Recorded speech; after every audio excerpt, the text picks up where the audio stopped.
Good morning, Mr. Mukherjee. If your co-host rights are okay with you,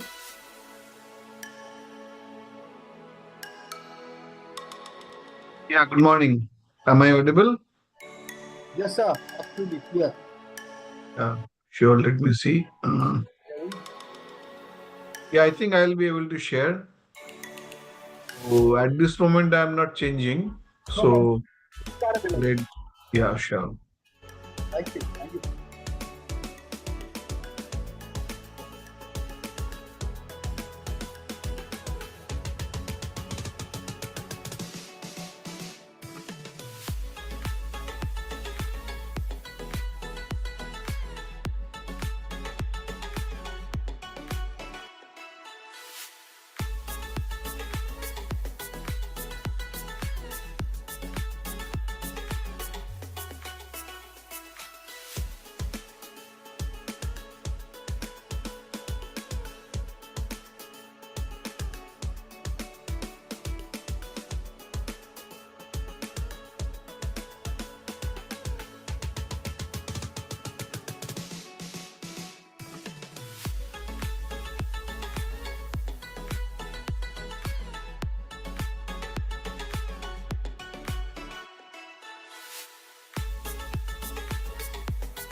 Morning, Anirban. So, should we start now or what is the plan? So just another 2-3 minutes. People are joining. I'm just waiting for people. Yeah.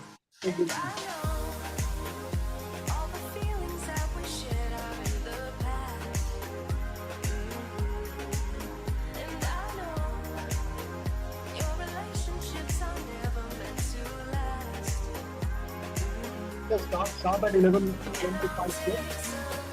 Start people to join. Just keep this time. Anirban, you need to be a little more audible. We'll start at 11:05, ma'am. Right. Okay. Thank you, ma'am.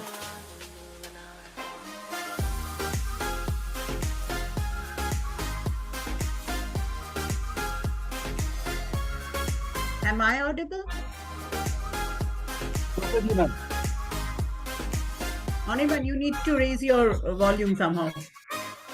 Today MC is going to be Mr. Anand Kumar, so my voice is a little low now.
Am I audible?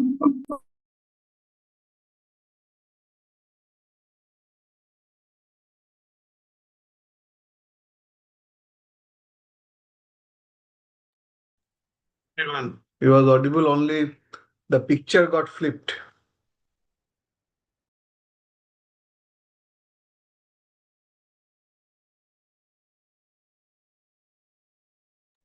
Sorry. It seems my camera is having some problem. Am I audible now, sir? Siva, Thank you, sir. May I request Anand Kumar, sir, to kindly try if he can switch his camera on.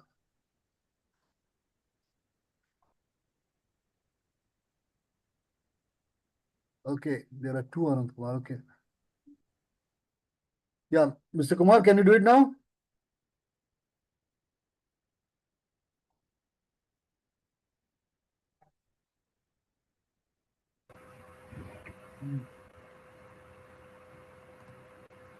Yeah, Mr. Kumar, you're audible. Can you check it? Yeah. Uh, am I audible? Perfectly, sir. Okay. I'm not able to start my camera. All right, sir. There, sir. You can start it once again. If you wish. Yeah. Yeah. Thank you. So,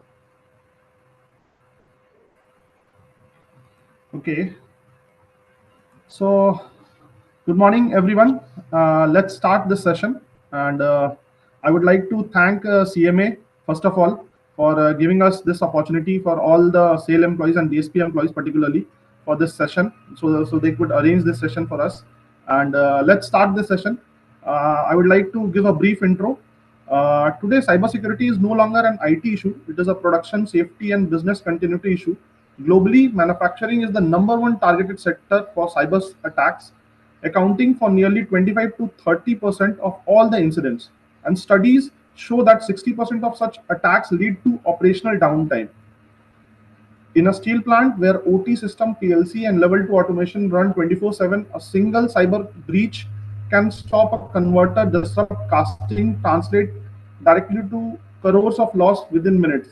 So, with this premise, I would hand over the session to Miss Somili, Treasurer CMA.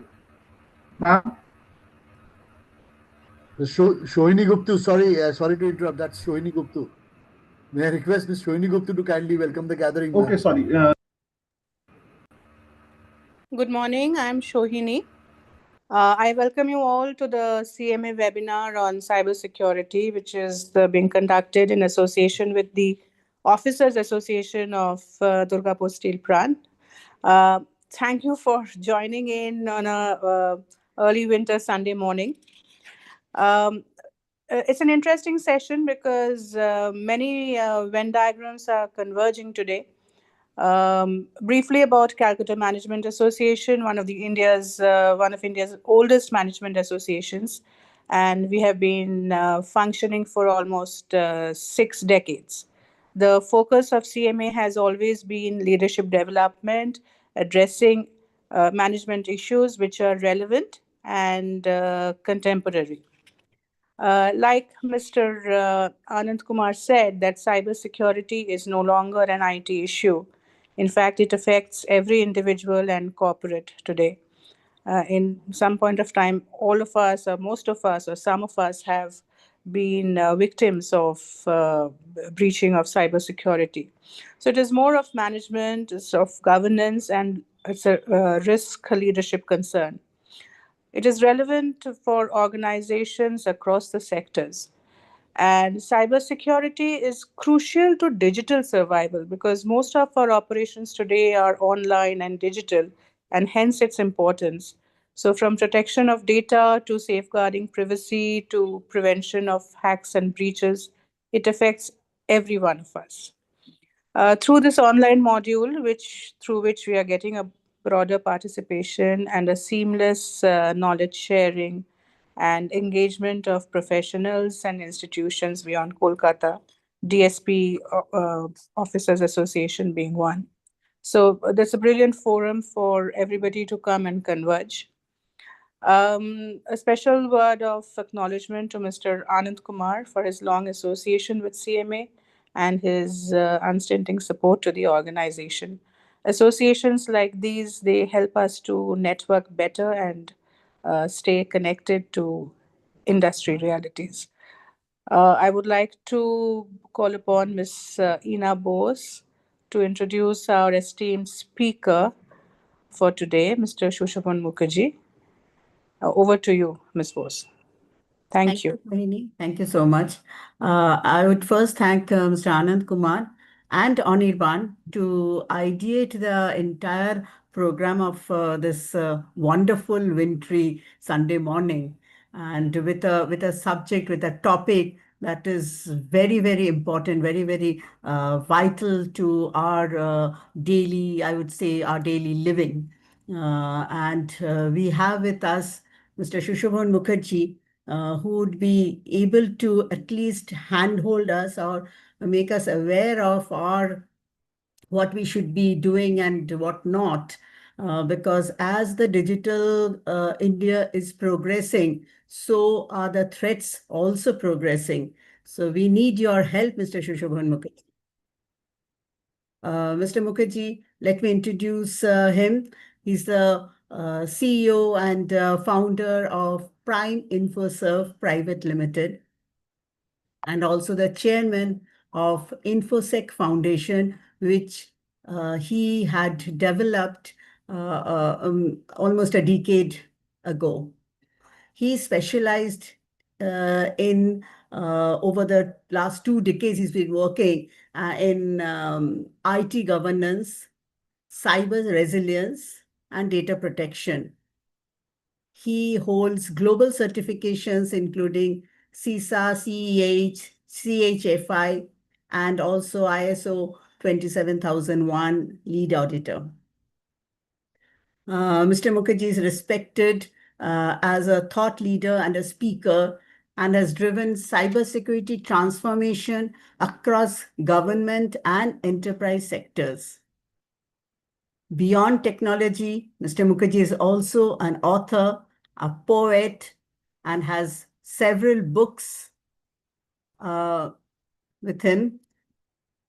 He has composed over 3,000 limericks. He's an expert in that. And towards the end of the program, I would request Mr. Mukherjee to also share a couple of them, so that we can blend creativity with a deep technical insight. Mr. Mukherjee, thank you so much for agreeing to, I know you are maybe a work come holiday, that's what you're spending in Sikkim right now. But thank you so much for willing to participate and share your knowledge with us. Thank you, Mr. Mukherjee.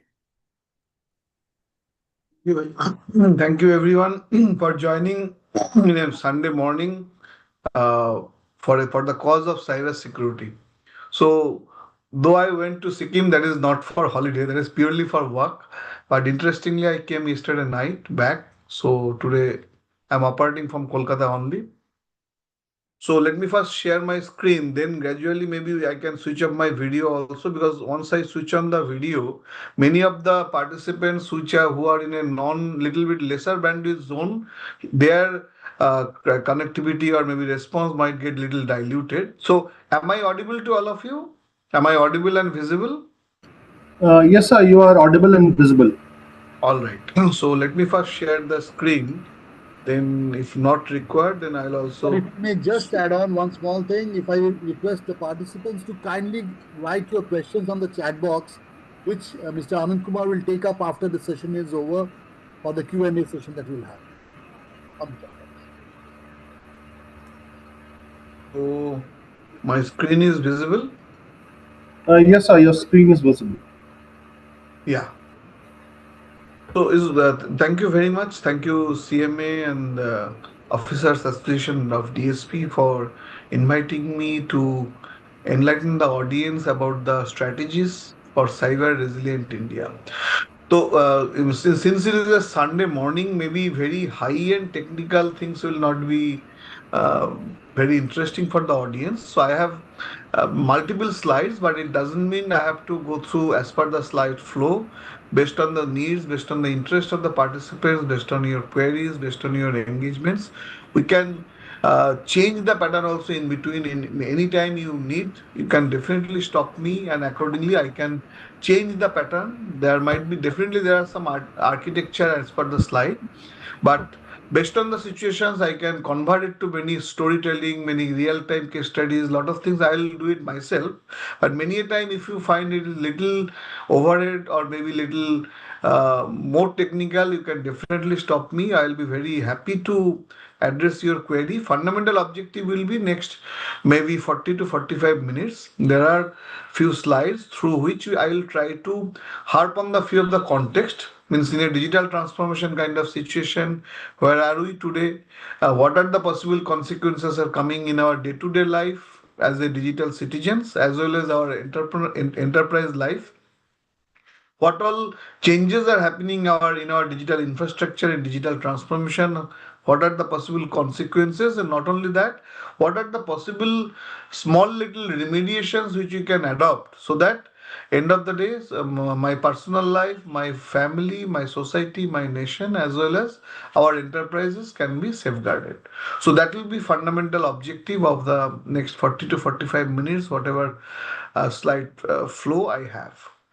So I think from here, as I said, so let me switch off the video now, because many a time I have seen if the video is on, many of the participants' performance in the screen, might get diluted. Whenever again I'll come in a discussion mode, I'll again switch on the video. At this moment, let us focus on the slide flow, through which I'll discuss on the pointers, and accordingly you can start ahead. Fundamentally, this is the initial slide to, as we are talking about cyber resilient India. So, this is a slide to demonstrate you the situation in India at this moment. So, there are many cyber incidents every day we keep on hearing in the newspaper, in the channels. Many of us are victim of the situations. So, there are 72% surge in cyber crimes, which is experienced year on year. Uh, in this is the picture, because 9,000 complaints in almost every day, January 2024 onwards. And if you can see the heat map, you can see almost every states are under lot of problems, including the state we are residing, which is West Bengal. So most of the states are almost in red zone. So from these situations, we have a questions in mind. So are we resilient or are we compromised? So from that background or that perspective, we'll start our discussion. So fundamentally, you can understand we are all under red zone. So from here, we need to understand what are the possible things ahead, how we can safeguard ourselves.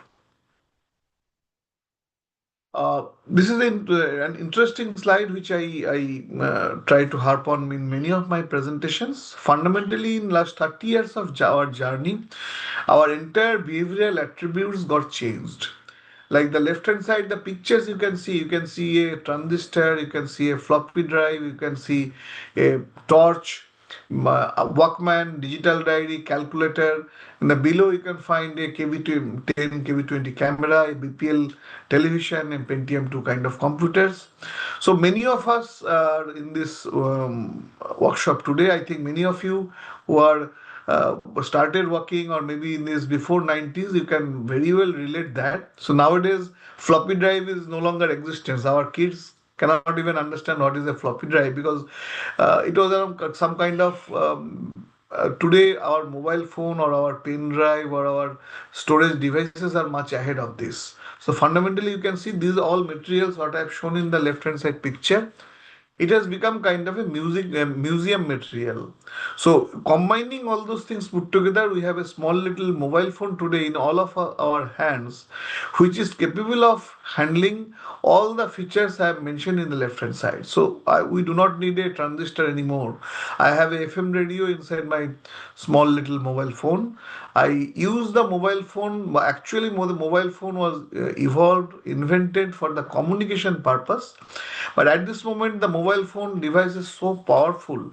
It is much beyond communication. So it is able to give me all the possible needs out in our day-to-day life, starting from entertainment, starting from communication, starting for all different kind of digital services. Because as you can, all of you can correlate, like we are no longer going, most of us in our needs. Suppose today, right now, sitting in this presentation, we are looking at to have certain maybe sandwich or maybe a sweet sitting at this workshop itself and want to enjoy the workshop much more delightfully in the Sunday morning. I don't have to go to a restaurant. I can very well order it to Swiggy and Zomato. Next 10 minutes, something will come to at my desk, and I can very well have those foods and enjoy the workshop discussions. So that means all the facilities, let it be bank, let it be healthcare, let it be food, quick commerce, various kind of things. So it is no longer needed. I need to go to those facilities. Those facilities will come to at my home using this small little device. So this device is so much powerful now.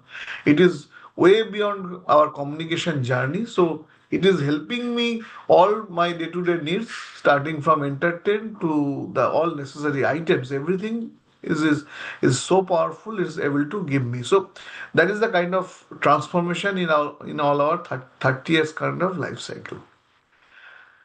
And moment that has happened, so all our habits, everything got changed, right? So my, like in this picture I just found today morning itself, that is found very interesting. In 2000, maybe we have only entertainment media called Chitrahar. Now we have so maybe 300 plus OTT channels. We have so many things in my hand, but always we are bored. Our attention span has been drastically dropped down.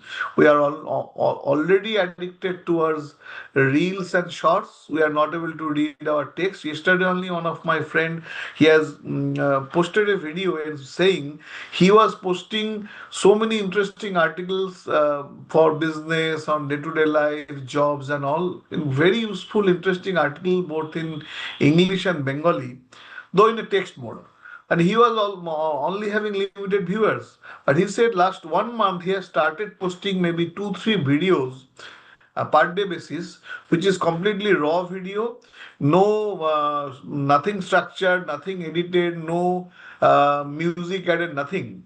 Maybe he stays outside of India. He's just walking down to his road and he's recording and posting in videos. He is having millions of viewers. He said, it seems drastically our reading pattern has got changed. We are not able to read any longer. We are not reading the novels. We are not reading the books. We are not able to read even the messages we are receiving in WhatsApp. Mainly we are interested to getting something and just send forward and copy pasting. We are most of the time we are not able to reading the context also. So fundamentally, our entire behavioral attribute got changed. It is not only that we have changed our technological span, but our attentions, our habits, our day-to-day life cycle, everything got almost changed. So, as you can understand, we have a now powerful device in hand, which is nothing but a mobile. We have humongous amount of connectivity also in hand, because one particular telecom authority changed our complete life cycle. They have given 6 months data as initial introductory offer free, and with the competition with them, all the operators came in the same line. And nowadays, I think almost all of you are sitting in this room or maybe this workshop. All of you can admit, all of us are having maybe minimum 1.5 GB to 2 GB kind of data capacity almost every day. It's not no longer like I used to work in a telecom operator where we have launched a dongle in maybe 2004, which used to give us 1 GB bandwidth per month. So now we are talking on a kind of a situation, 2 GB data per day using our mobile phones. So once I am on the road, I can still watch my T20 match. So entire power is on our in our hand. I have the small little device. I have the almost unlimited kind of internet bandwidth, And moment we are into that kind of transformation, our data is always on, but we as humans we are sleeping. So right hand side the picture you will see a very popular picture you can find in Google. You can download it also. So fundamentally you can see moment you have a powerful device, moment you are completely always connected with the huge number of data available. So in every minute you are consuming so many different kind of things. So very popular things like Instagram, X, TikTok, Facebook, YouTube, Netflix, various kind of entertainment media. So various shopping medias, various audio and video kind of medias, various kind of services in digitally we are consuming in a minute. So that means our technologically we have completely transformed, connectivity wise we are completely transformed, and our usage pattern, our behavioral patterns also completely changed in our this 30 years kind of a journey with the evolution of technology, with the evolution of connectivity and digital transformation. Our entire pattern, entire user experience, everything got changed. But we are sleeping. Why we are sleeping? Because as you can understand, like every day once we go for sleep, so in our home we try to see the main gate door is locked or not. In the every room, every doors where which is having outside access, it is locked or not. But in our information security highway, once we are into this kind of explosion, so we are almost ignorant, we are overconfident most of the time. We think if nothing will happen to us, everything is secured from for me. So we are completely ignorant now in our small little device. Even maybe in the night once we are sleeping, we keep our data on, because the last thing we see before we sleep is not my companion, my friend, my family, it is the mobile phone. So whatever last messages it has come, whatever likes, whatever reels, whatever shorts it has come, and my data is on. So in the morning once we woke up, we will be brushing our teeth. That same time we will be also seeing the first thing we'll see in the morning is also my mobile.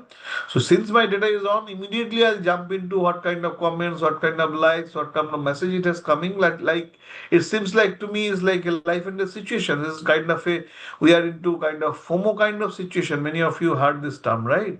Fear of missing out. So maybe some like you can see the yesterday's incident. So since the fiasco, the activities has happened on Messi. So whatever happened in the stadium, that is okay. So I am not discussing on the agenda like why it has happened, it should have been or not. That is fine. But every trending post you will see everyone since yesterday night to since today morning, the trending will be on the Jovarthi incident. Somebody of the other, everyone is posting something on Messi. They're tagging, they're hashtagging, they're creating the meme, they're creating using the AI kind of situation. Many of them creating videos, images. A lot of interesting things are happening, but entire media is completely populated on that particular incident. So that means we are so much hooked up to this. So there was an interesting image. Maybe I am not having that in this slide. Like the meme we have received, many of us might have received in our WhatsApp. Like we are hooked up, humans are getting hooked up to the machines, and machines are learning. And then machines, we are complaining, machines are taking over on us, machines are overriding on us, they are continuously doing a surveillance. And maybe in future times, machines will be taking over on our jobs, machines will be taking over on our day-to-day life. So we are complaining. But if humans are sleeping on a data transformation kind of a era, so definitely the consequences will happen, right? So fundamentally, as you can understand so far, whatever we have discussed, as you can definitely understand, like we are into digital transformation kind of a journey. Data is our new economy, like it is a data-driven economy. Data is our new oil. So many a time it has been told, so it is actually not oil. It is actually everything for us. It is my land. It is my cash, because data is now everything. Like what is data? Suppose your mobile number. It is interesting data for me, because we many a time we do not understand what is the difference between data and information. Like we are only the generator of some, like today's conference, like we are doing this workshop now in a web based video. Like this meeting is recorded, I can see there are 28 participants, so this is converting and maybe putting up some kind of data in our system. Similarly, many of us, whomsoever, whatever we do in our social media, in our various media, we have lot of data is available, like my picture, my video, my name, my email address, my mobile number, my PAN card, my other information, my spouse name, my kids name, every information is publicly available, right? So, moment some knowledge is attached to the data, that becomes the critical information. Like suppose I know certain number only on you. What is that number? I do not know. Moments I understand that is your other information, other data. So that means a critical information for me. And now it is about me, how I'll be using it. So moment some knowledge attached with some darkened data, it becomes information, and from there our information security management journey starts. Because nowadays, as I said, data is our everything. But as I also said, we are completely ignorant, we are completely sleeping. So you can, all of you can verify. Like if you go to your Google location settings, you will find last 1 year wherever we have visited, Google knows almost everything, because we have never thought of it. Like I do not remember, but Google or maybe some of the media, they know like which particular day, which restaurant, what, along with whom I have went, what all food, what I have consumed, and what are the kind of amount I have spent, what is my spending pattern, everything Google knows. So like every time I'll go to a shop, let it be a pizza shop, let it be a bookstore, let it be a apple store. Every time, first thing, once you go to the billing counter, they will ask you, "Sir, what is your mobile number?" And we'll definitely tell them the mobile number, because no one of us have asked, "Sir, if I don't tell you my mobile number, is it not you will be not able to help me in the billing? Are you saying without the mobile number I cannot buy this material?" We have never asked, because we are good human beings. If somebody has asked me something, I'll give him some data. So moment I give him the data, so mobile number, immediately he will be coming to know my personal profile, because based on that the analysis happening, right?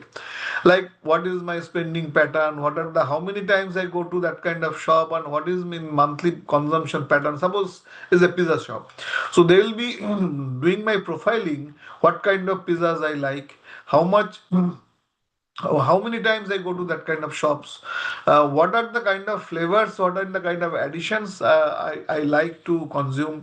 Based on that, they will be doing the profiling, and they will be sending us the customized offers which you might not ignore. Maybe on your anniversary, on your date of birth, they'll be sending some customized offer. Like if this particular day, like I've seen few of the interesting shops, they offer in Wednesday. They are giving almost a throwaway kind of a price. They are giving lot of chicken and chicken related items. My kids love it. So every Wednesday, uh, so there's some poll. I think some poll has come, right?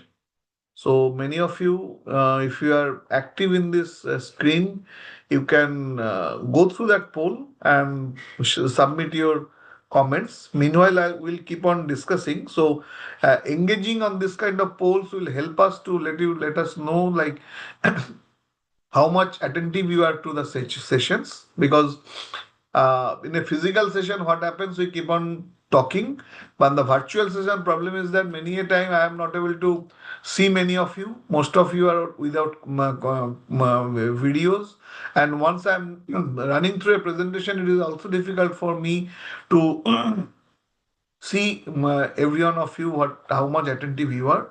So many a time this kind of polls questions will be popping up into the screen, so it will be important all of you to submit your answers, so that we can understand your perspective, and accordingly, if sometimes that comes to like a question, definitely I will be able to help you to the answers.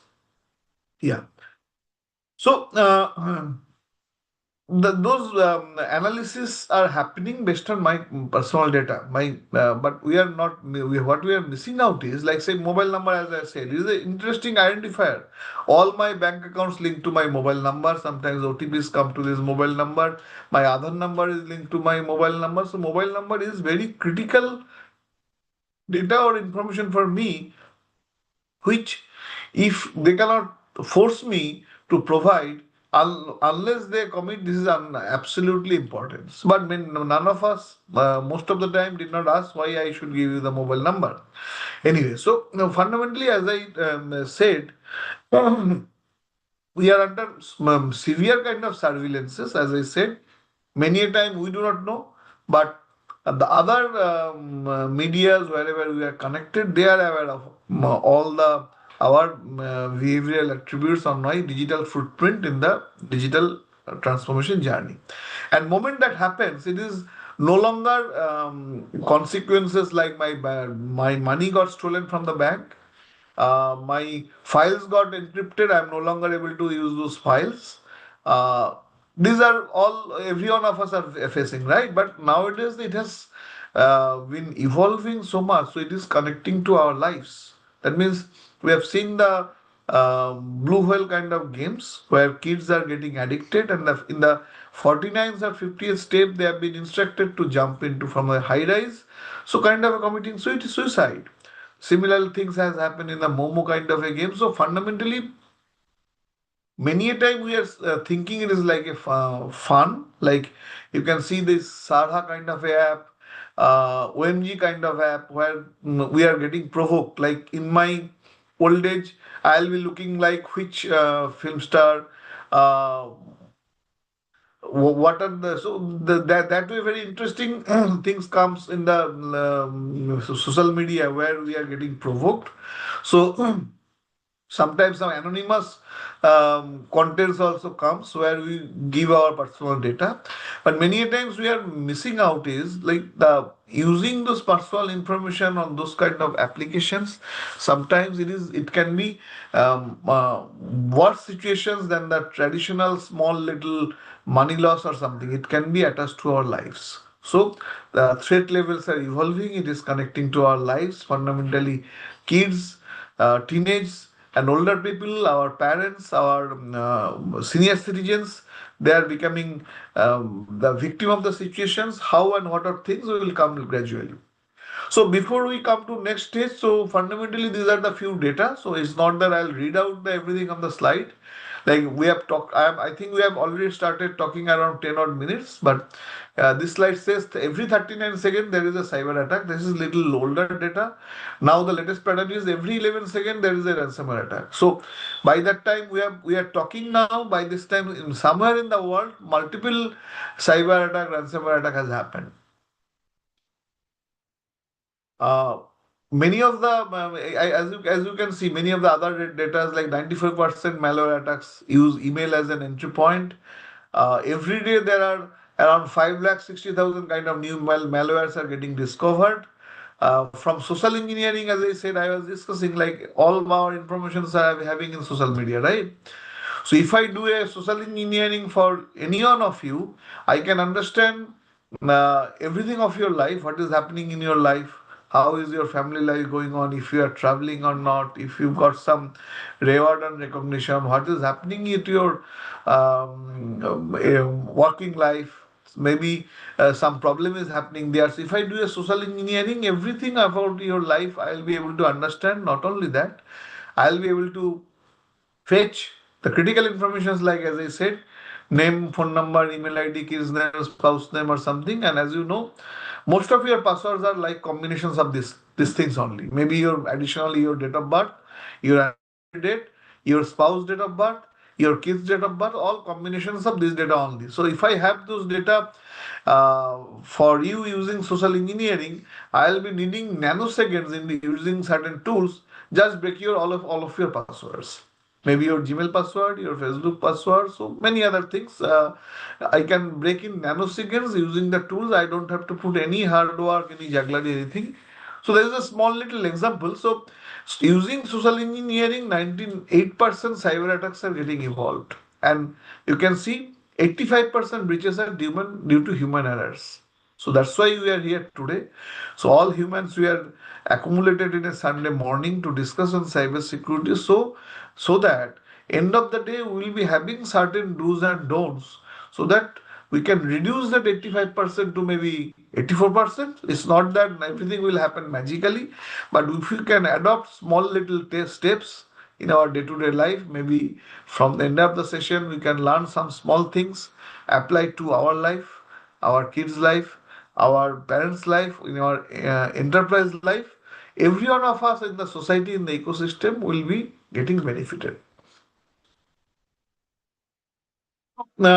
As per our topic today, so we are talking about cyber resilience in India. So if I talk about resilience is a key term, what is resilience is all about?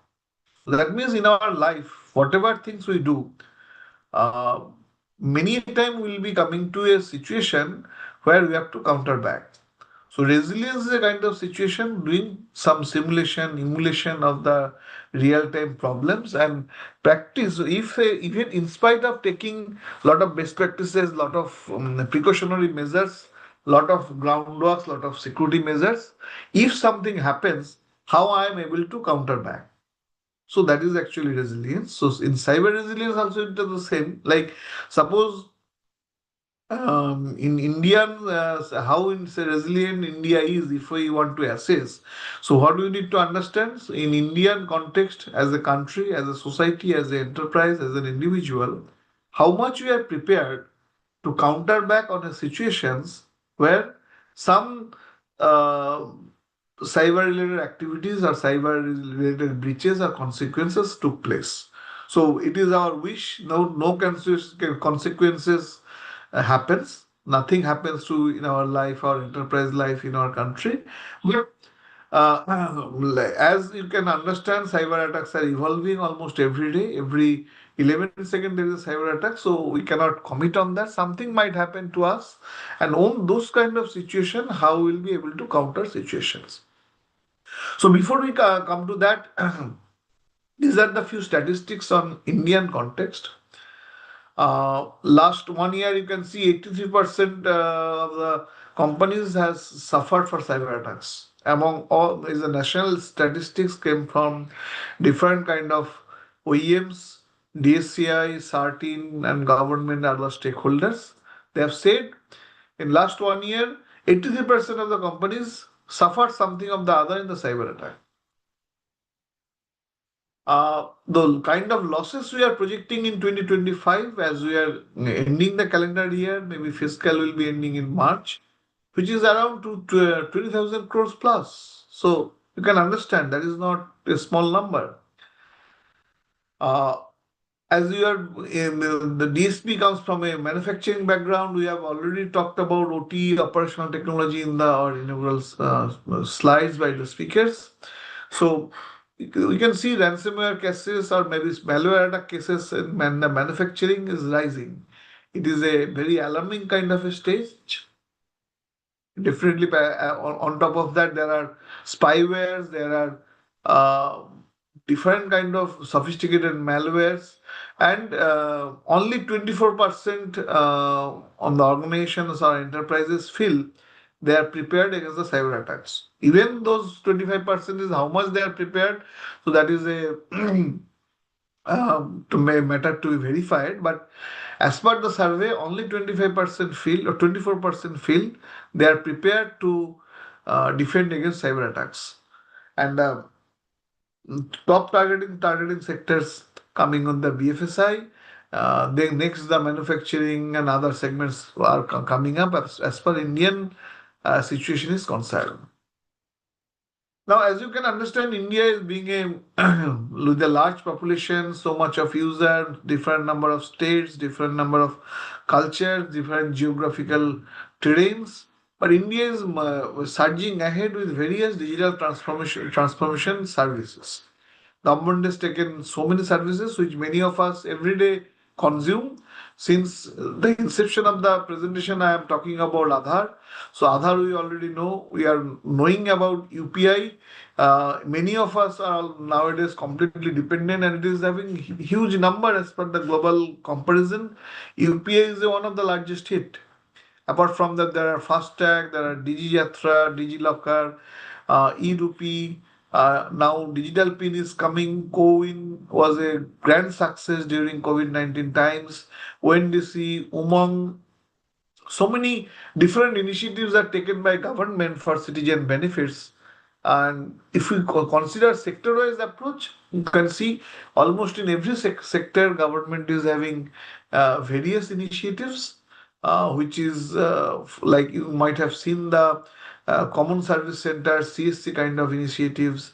You might have seen the uh, e-office kind of initiatives, e-Kranti kind of initiatives, smart mission kind of initiatives, smart cities. So not only B2B, not only B2C, but also B2B also means for various enterprises, all the government offices now part of different initiatives of government through which like there are structures of state data center, there are statewide area network, there are CSCs, so there are APDRP kind of projects, there are CCTNS kind of projects. So all our power grids, all our cities, everything is getting connected, and government is doing the centralized system so that they can monitor, they can build the governance, and they can extend the benefit to the citizens. So almost every sector. So if you talk about taxation, there are GSTs, there are judiciary, there are e-courts, healthcare, rural development, land record. Everywhere government is having various initiatives which is getting connected for both B2B and B2C initiatives.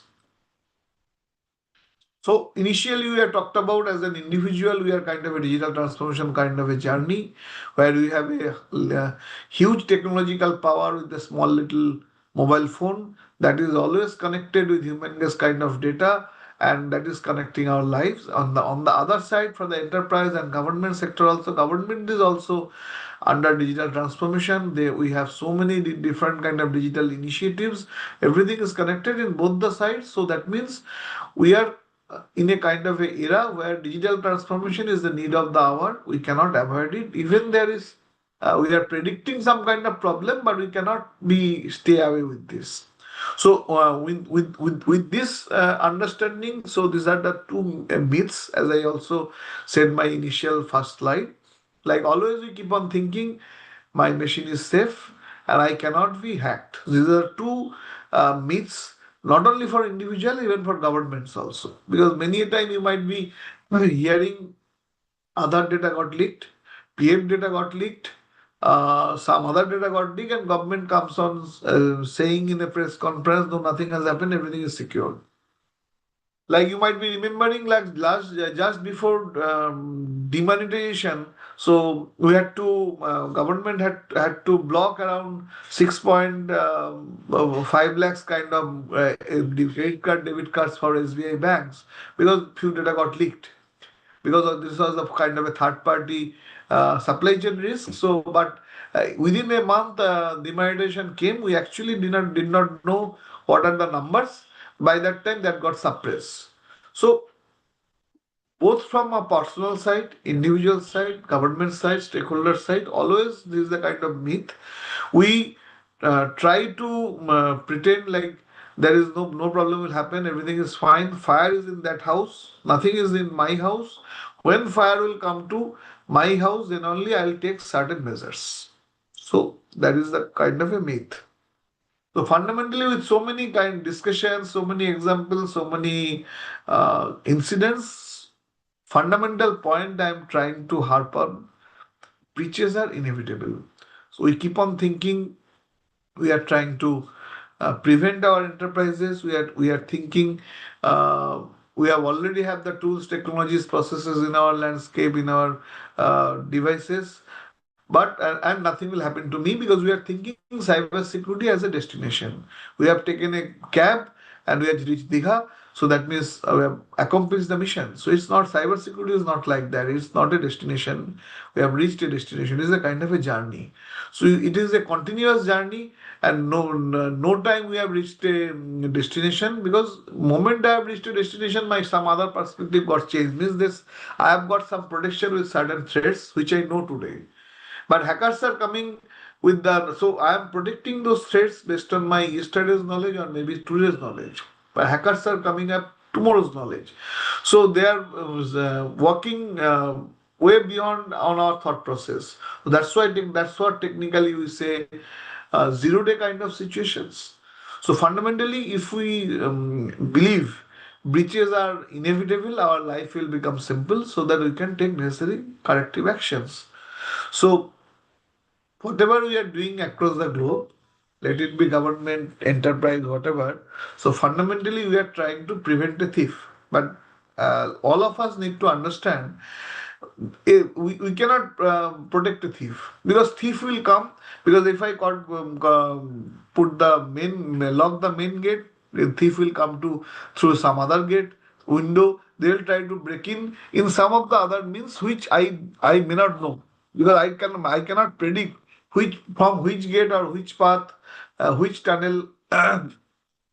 Yeah, I think someone is having a question. Yeah, please tell me, please.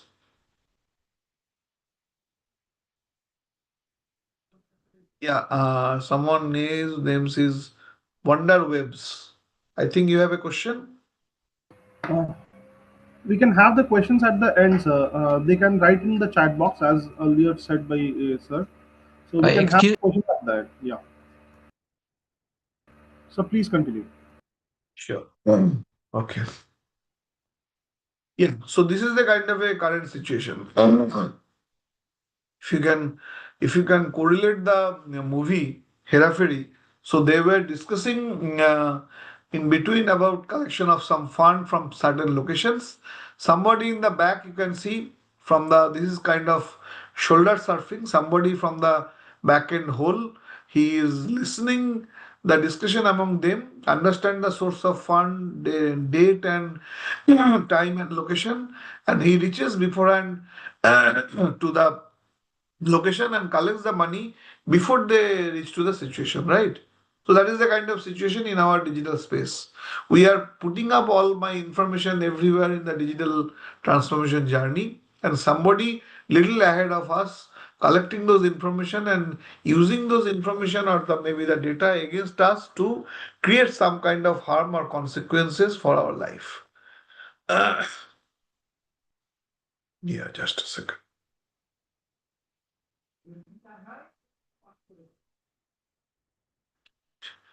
So, moment in this kind of situation in the cybersecurity domain, we have different kind of context. Which, so I'm not going to read through the slide. This idea of to putting in the slide, they're like cybersecurity domains. There are so many different kind of domains. So definitely it is very complex.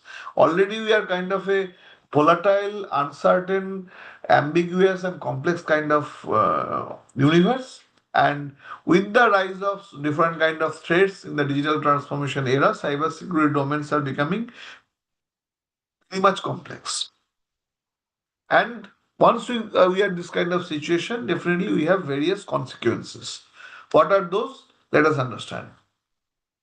So, as I initially explained about various personalized or personal life, definite various kind of activities which we adopt in digital transformation.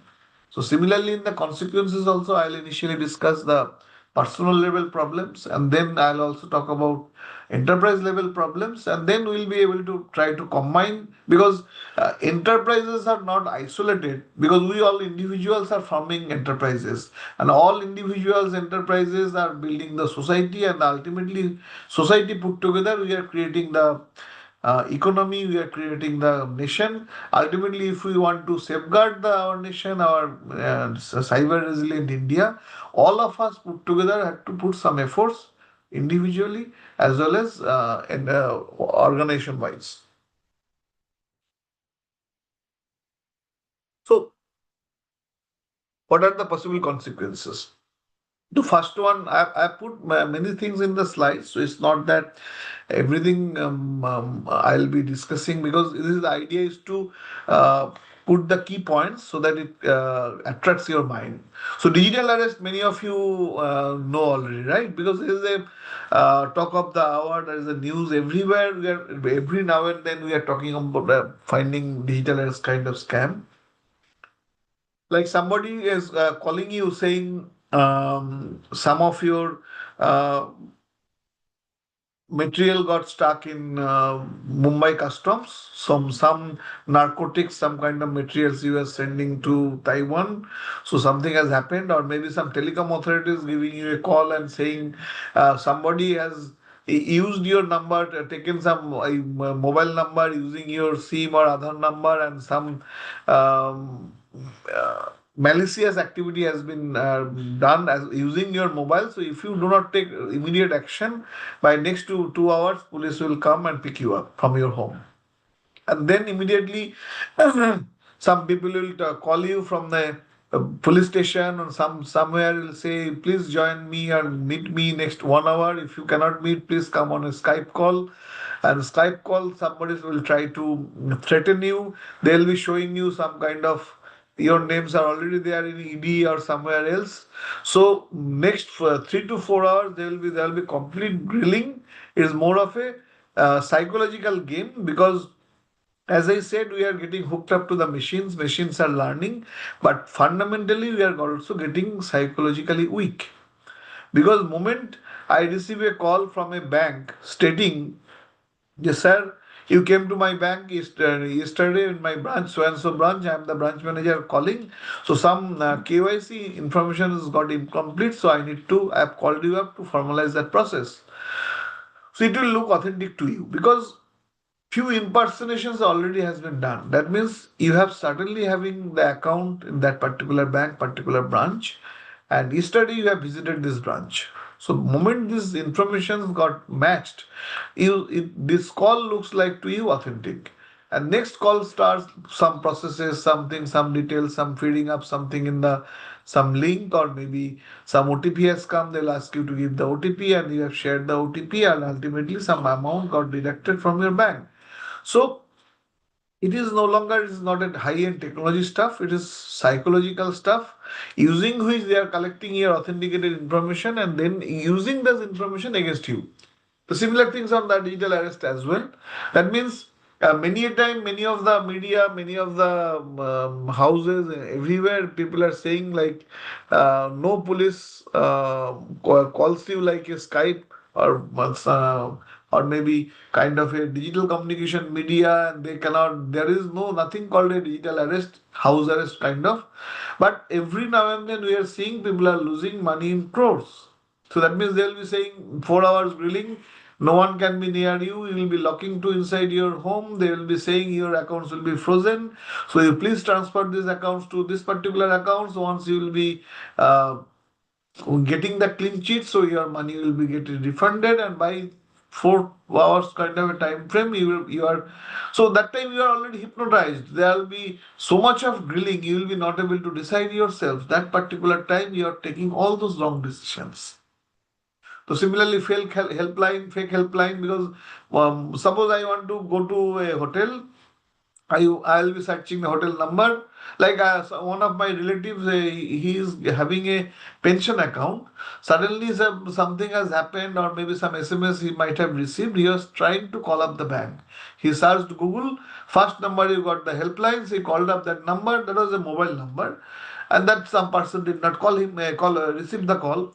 So after some time, that person called back saying, calling from helpline number. Some, sir, you called me. Then he said, okay, my this account, that problem, that modification, that is required. They said, okay, sir, I need to first verify your account.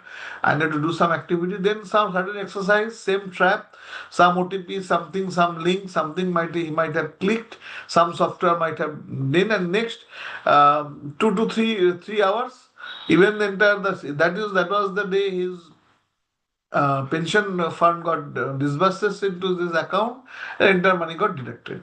And gradually, once they have intervened and found that was not the actual helpline number, because If we using digital marketing technique, moment you will search, maybe we will find first one, two, three numbers are digital marketed numbers. It is not actually helpline numbers. But generally all the helpline banks and other things start with toll free kind of this thing. But this was a mobile number.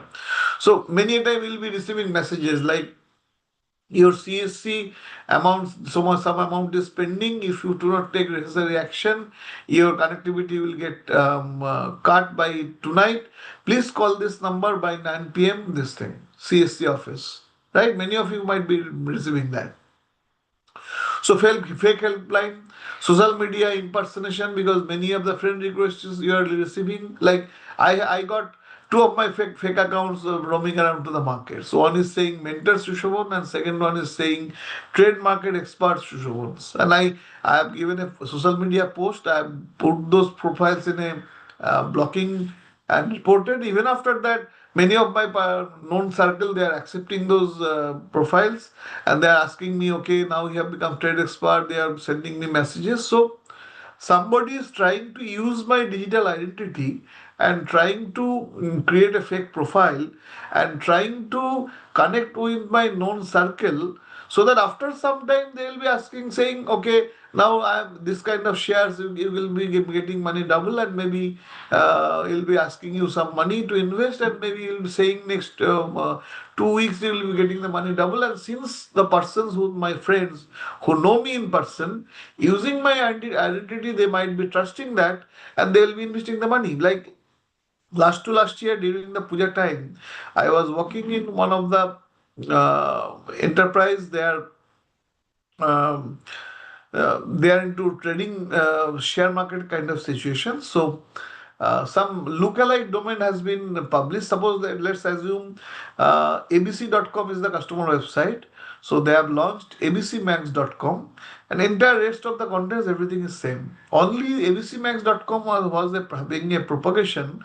Like if you invest the money in this festive season, by next 1 week or 10 days, you will get money doubled. And not only that, using the deepfake technology, they have propagated videos on their CEO, their MD, their company secretaries, and propagated inside to the interested parties. So that looks very authentic, as if the company owners are preaching about those schemes.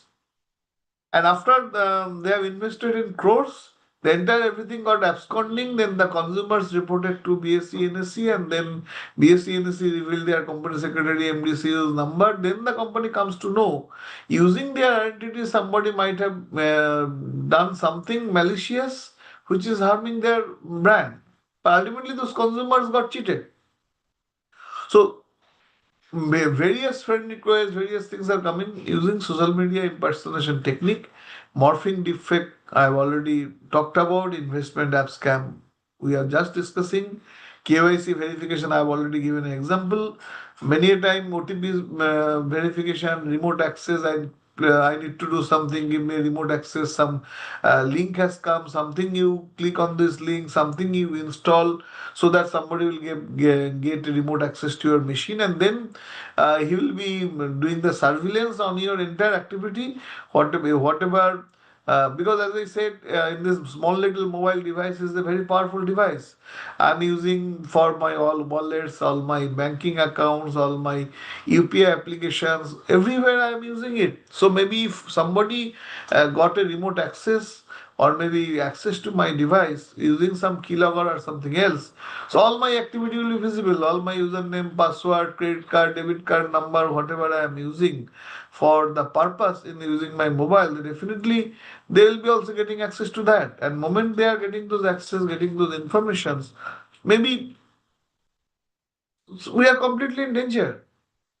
Then it comes sextortions, because many a time you might have seen, right? Like anonymous number, some WhatsApp video or maybe Messenger, some video call is coming, and then once you have accepted the call, they will be morphing, yeah, along with your image, some kind of pornographic stuff, and then they'll start blackmailing you to harm your goodwill and branding, and they'll be seeking money from you.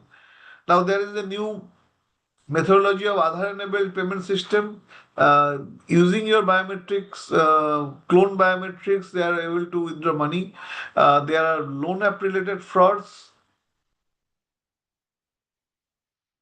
Yeah. Online shopping scam, phishing scam, doxing scam, phishing, quizzing. These are very interesting techniques nowadays. Phishing is coming through mail. Phishing is coming through your WhatsApp. SMS, smishing coming through your SMS. Quishing is through the QR code. So that means uh, as I said, your KIC needs to be updated. So you are getting a mail from the bank. So you are clicking on that particular link because many a time you are getting message like suppose on the organization level once we are doing the phishing and drill like we find out the techniques like suppose now a year end is coming or maybe Christmas season is coming if you are getting mails like you are getting certain specific deals you have won a uh, something for the Christmas time through some one of the e-commerce site you have purchased something through Amazon you get a gift voucher. So you get a mail. So you'll be definitely getting provoked to click on that link. You have got a gift voucher for the festive season. So, based on our particular greed, based on the situation, so there are situations like Christmas, Diwali, Puja, and various other situations. Like in organization time, there are appraisal, there are HR format update, there are various project related data update.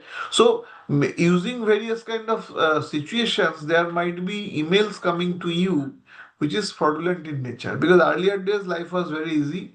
We keep on giving the tips like you say see the English, there should be a lot of spelling mistakes, uh, lot of grammatical mistakes. But nowadays, with the rise of AI, the scammers are also become very smart. So they will be giving you very nice, good and gentle English. So you'll be not able to find no problems almost in the mail trail.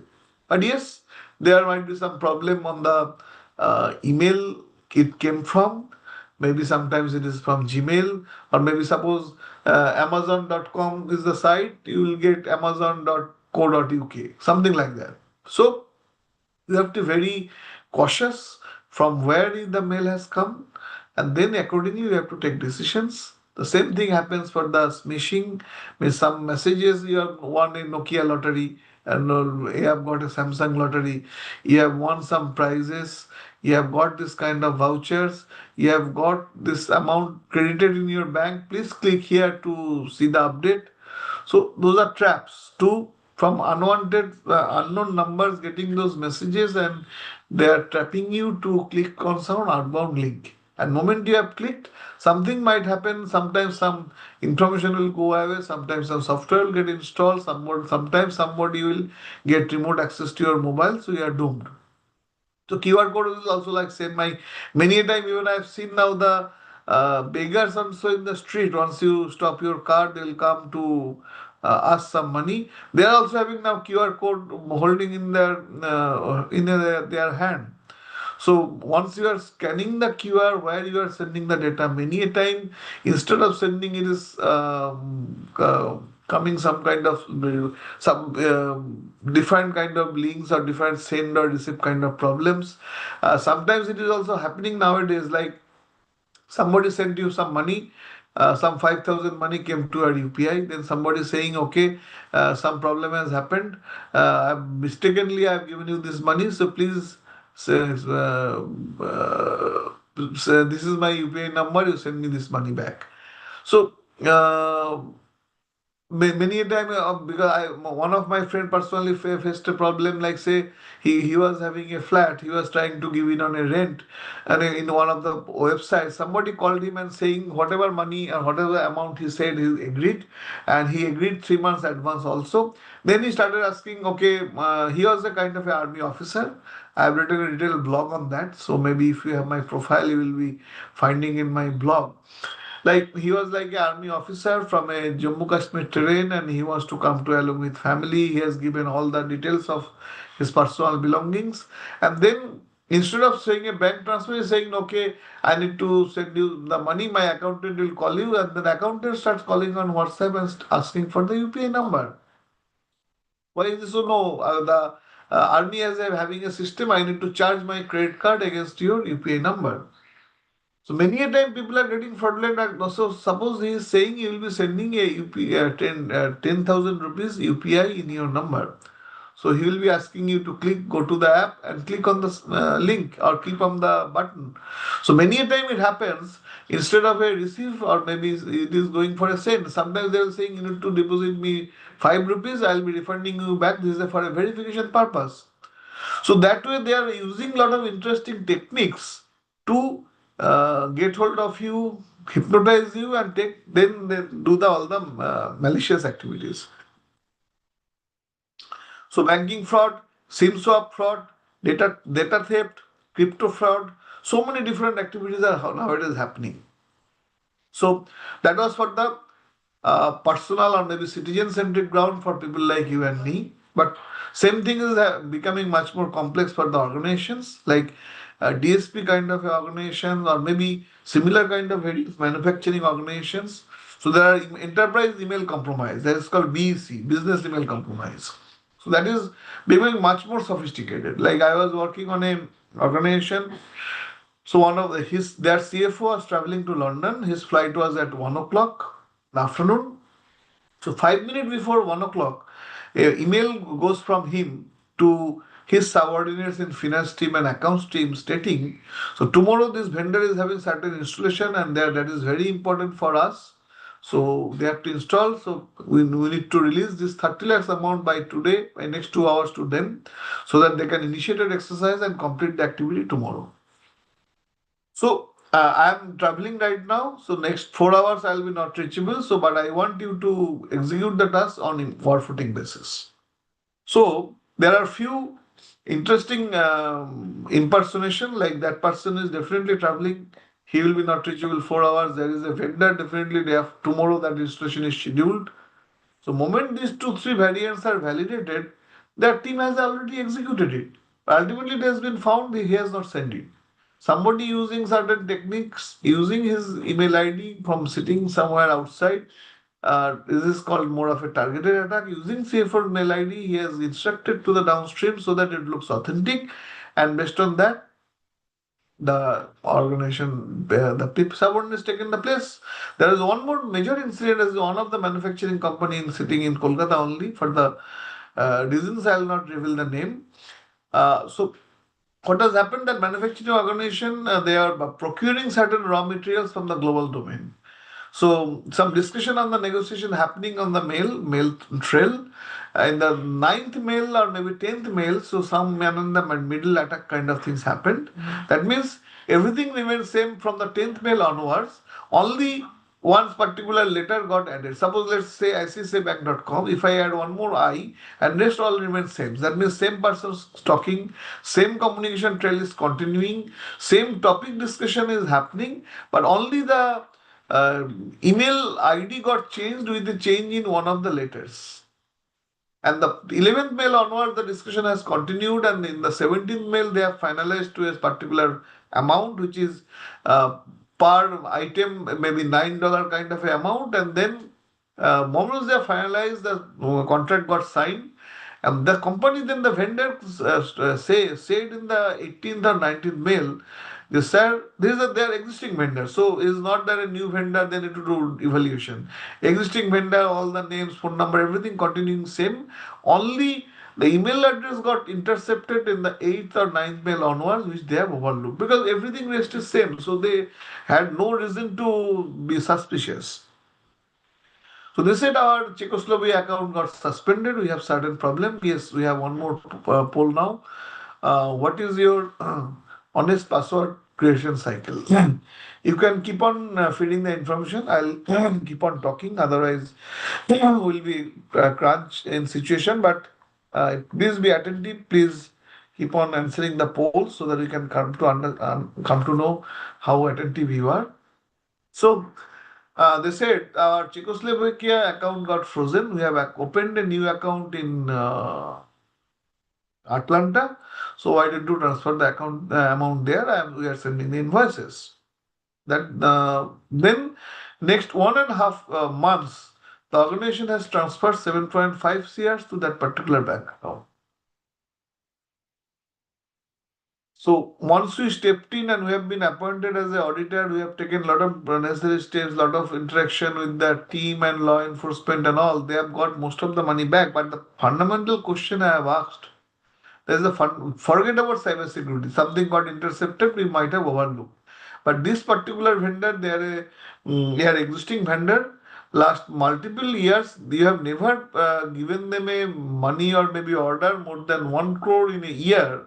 And how come your statutory accounts finance could not put any objection on spending 7.5 CR in 1.5 months? That means we are completely ignorant of the situation. We are not getting deep dive. It is not only about technology.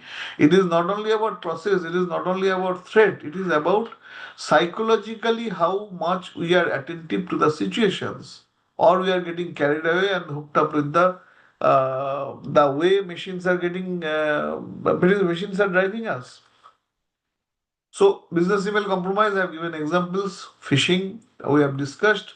Data breaches, a lot of sensitive data, a lot of informations are getting compromised. Supply chain kind of attacks are happening. You might have heard about Colonial Pipeline and many other situations where, like I have talked about SBI credit card, debit card stoppage, which was kind of their third party Hitachi, through which something has happened, and accordingly their data got leaked. So there are several kind of malware infection. There are insider threats, as you said, our initial one of the slides, like maybe around 90% and one kind of threats are coming from insider threats, because many of the users behavior machines getting compromised, and then user behavior analysis are happening, and through those user machines, lot of consequences are happening. Social engineering, cloud, we are into a cloud adoption kind of era. A lot of cloud misconfigurations issues are enhancing the breaching. There are a lot of endpoint related exploits because many of our machines are not patched up properly. Many of the machines, we are not updating our licenses. Many of the time we are using cracked softwares, because endpoints are one of the major weak links nowadays, because it is not that in an enterprise scenario we have adopted a lot of techniques. Suppose we have firewall, we have endpoint security, a lot of things we have. But nowadays situations has becoming so sophisticated. Suppose it is not only your banking sites are HTTPS, even your hacking sites are HTTPS. So if you have to open up a HTTPS site, so till the time you are opening from your endpoint machine, maybe laptop, desktops, or mobiles, so those sites are not getting decrypted. So that means, suppose I am sending you a PDF file which is password protected. So unless you open that PDF file from your endpoint machines, that is not getting decrypted.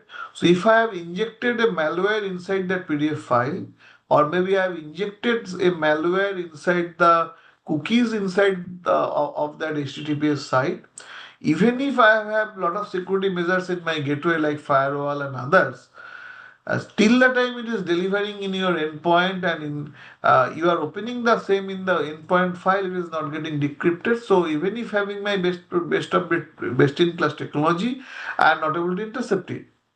So that way endpoints are becoming very critical, and many a time in endpoints are becoming very vulnerable also. Like I was saying, Aadhaar data kind of a leak. So many a time if the government officials come and say Aadhaar is having all the safety features, all best practices, also that is true. So they have taken all best in class tools, technology in the Aadhaar servers and adopted. Now, as I am saying our endpoints are the weak links. So you can imagine, you go to one of your kiosk in your locality for a Aadhaar card update. You will find that particular kiosk will do the update, will do the Aadhaar card update. He does the IRCTC booking, he does the CSC billing, he does some kind of tender related activities, and he does so many different kind of digital services from that particular kiosk. He buys the IRCTC kind of tickets. So, um But you can very well understand the different kind of initiatives are having different dependencies. Someone is saying this Java plugin you have to update. Someone is saying please stop the Windows firewall. So using those kind of dependencies, suppose let's assume one of the time that particular endpoint kiosk got compromised. Compromise is having completely different definition nowadays. It is no longer like my machine is working, my machine is running slow. Like we used to have virus attack in 1999, 2000 also, right? So like virus attack has happened, my file is not working, it is got corrupted, machine is running very slow. So we have very much indications so that through which you can understand something might have happened. My machine is behaving very funny. But nowadays, software sophisticated malware attacks are like silent killers. They'll be silently residing in your machine. They'll no do any harm, not do any activities, silently residing on our machine, laterally propagating inside your network laterally, and pulling out information and sending it back. So yeah, imagine a similar kind of malware attack has happened on that particular kiosk, and that particular time he is updating your Aadhaar KYC.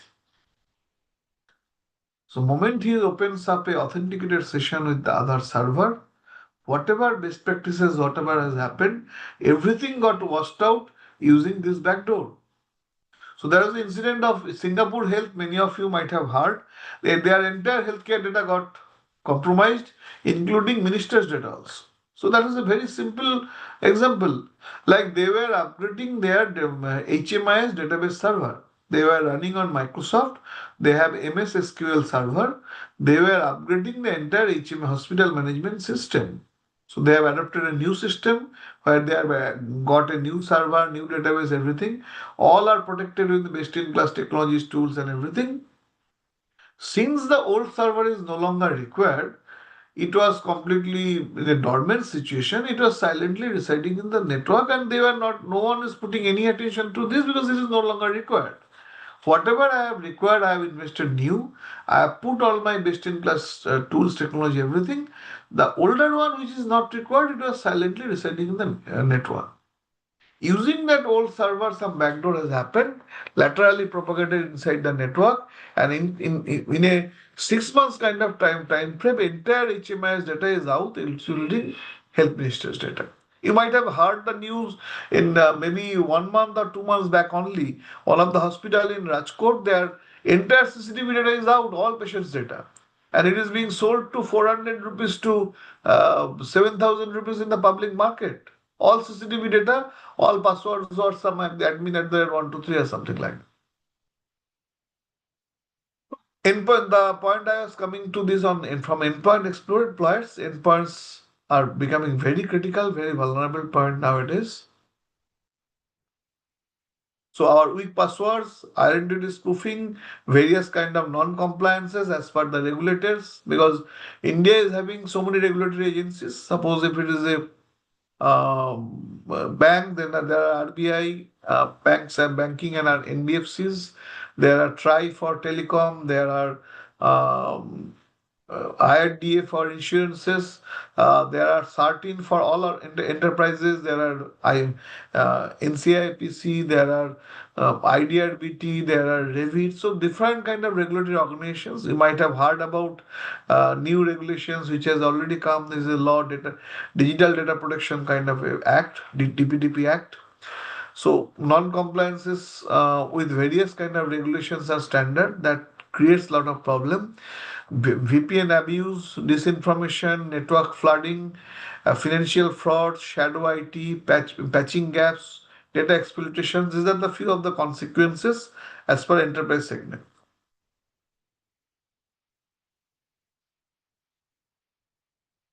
Yeah, so as we already said, we are kind of a VUCA kind of a environment is our digital transformation journey. So, which is volatile, uncertain, ambiguous, and complex. We are already flooded with various kind of threats, attacks, breaches, risk, incidents, and data loss. So, what to do? So, there is no point to be scared only. So, we need to take certain actions so that we can safeguard our digital crowns and jewels. And most of the times we think this is the meme I was talking in my initial section. I thought it was not there, but it is there. So, like humans are hooked, machines are learning, and we are thinking using certain technologies, tools, or something, we will be able to sort out my problem. So, there are too many issues, consequences, and we only think only buying certain product, tools, licenses, hardware, software, it will solve my problem, which is not true. So, what we should do? So this do's and don'ts also, I think I have segregated in same pattern. The way we have discussed what are the digital transformation journey for citizens and enterprise, what are the consequences for citizens and enterprise, then the solutions will also come for both personal and enterprise level. So fundamentally, we need to uh, ensure our identity in our digital transformation space. It is protected. Our privacy informations are protected. So you should use strong password. We should use unique passwords. As I mentioned, you should avoid passwords using the known informations, which are name, surname, date of birth, mobile number, email ID, spouse name, anniversary date, date of birth. We should avoid using those combinations. We should use the alphanumeric kind of password. We should avoid like admin at that 123 this kind of sequences. So see, please understand, we using this kind of password technique, we cannot definitely 100% protect our mission critical data. As we can understand, situations are very complex, but yes, we can make the situation difficult so that hackers will find difficult. So first, we'll be using strong passwords or passphrases. We must adopt two-factor authentication techniques. Most of the uh, personally, whatever applications we use, let it be Gmail, Facebook, X, or whatever, everyone is having a two-factor authentication system where the second factor will be OTP other than password and passphrase. We must adopt that. We must activate that. If you have not done, you should do it immediately once we finish the session today. I talked about AEPS kind of fraud. So immediately you should be having eMaadhaar downloaded in your mobile. You should lock your biometric and you should not share photocopies where the QR code or other things are ensured. But definitely eMaadhaar protection, your biometric protection, you must do. Every time you need to avail some kind of digital services where Aadhaar is required. So you will be unprotecting the same from the mother software, and the next 10 minutes it will be open. Using that time, you should do the activity. So all your different kind of accounts, let it be your email account, let it be banking account, let it be your electric bill accounts, let it be your cloud workload accounts, you should be very attentive. You should monitor your account statements. If there is some abnormal pattern, abnormal usage, definitely immediately you should take actions. So data privacy related acts, the context, the background, the implications, the best practices we all must understand. Yeah. So next comes the mobile and device security. So we should not download from unauthenticated websites. Once we are downloading certain softwares, we should verify its reputation.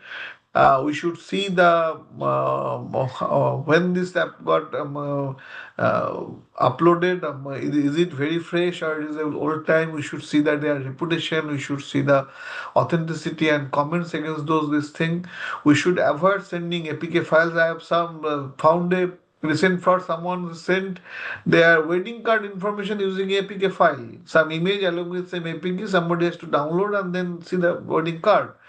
So we should avoid downloading APK files through WhatsApp, message, email, unless it is in Apple Store or maybe Android Store. We should or maybe Windows Store. We should avoid downloading APKs directly. We should keep our all devices, let it be laptop, desktop, mobile, always updated. and encrypted. If you are definitely, you should be having an endpoint security, you must have.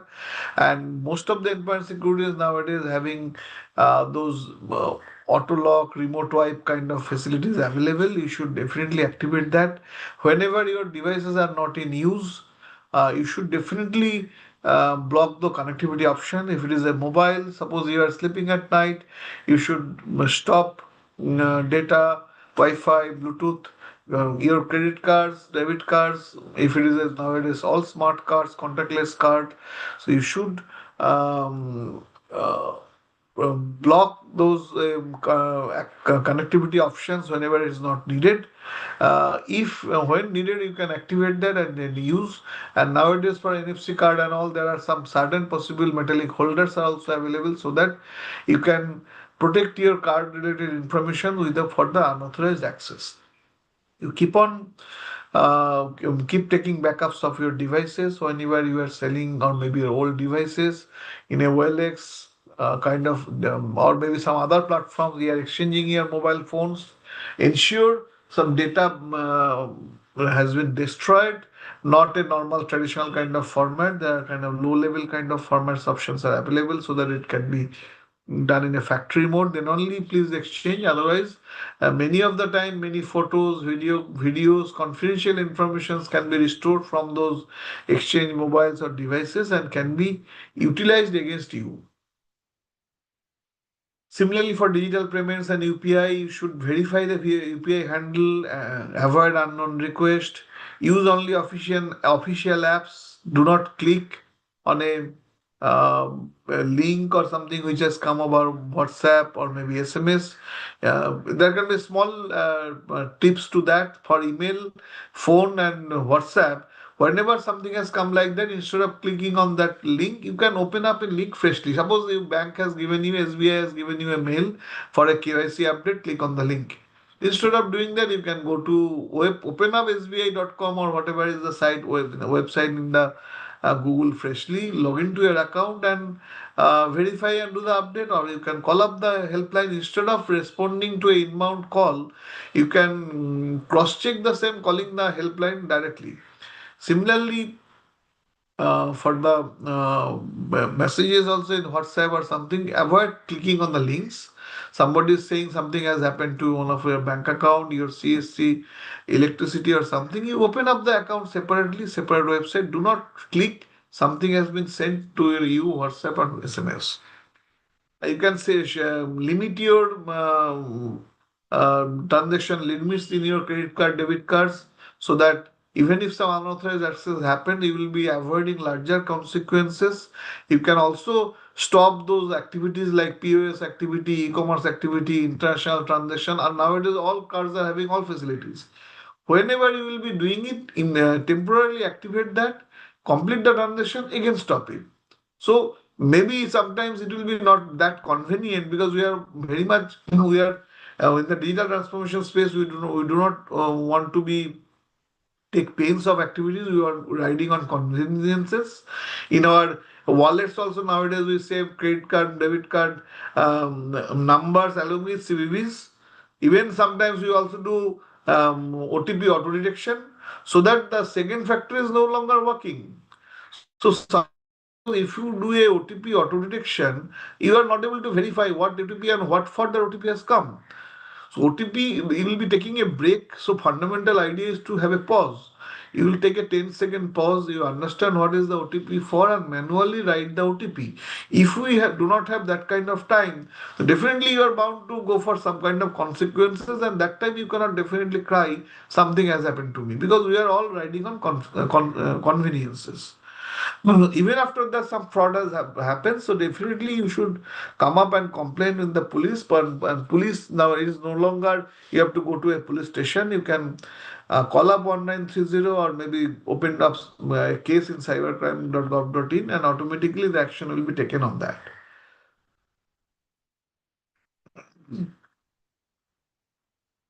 Yeah. So, other options like means social media or maybe whatever channels you are using, all are having profile privacy options. You can verify and you can enable those options. Unknown friend request you must avoid. Very much intimate contents you must avoid sharing over this kind of media. Any kind of in spite of that, any abuse or something has happened, immediately you should file a complaint. Uh, in case of sensitive contents, you can adopt techniques of disappearing messages so that it is visible once and then it will be automatically disappear appeared. Email protections already we have talked about, like you can verify the sender domain. There are some links, so you can see just without clicking the link, HTTPS link, you can do a link over and see actually where it is redirecting. Some it will show you the description. From there also you can verify what has happened. Do not share sensitive information via email and calls. Uh, be alert on those evolving threats like digital arrest, fake customer care, KYC update scams.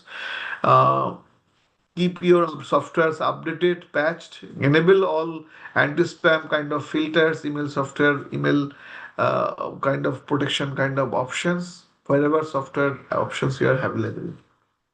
Uh, as multiple times we are repeating, we must ensure we are using licensed software. Let us not use cracked software. Let us not use Tor and other sites to download some kind of unauthenticated software. If you do not have the budget, we can use open source software also, but let us not use the patch software.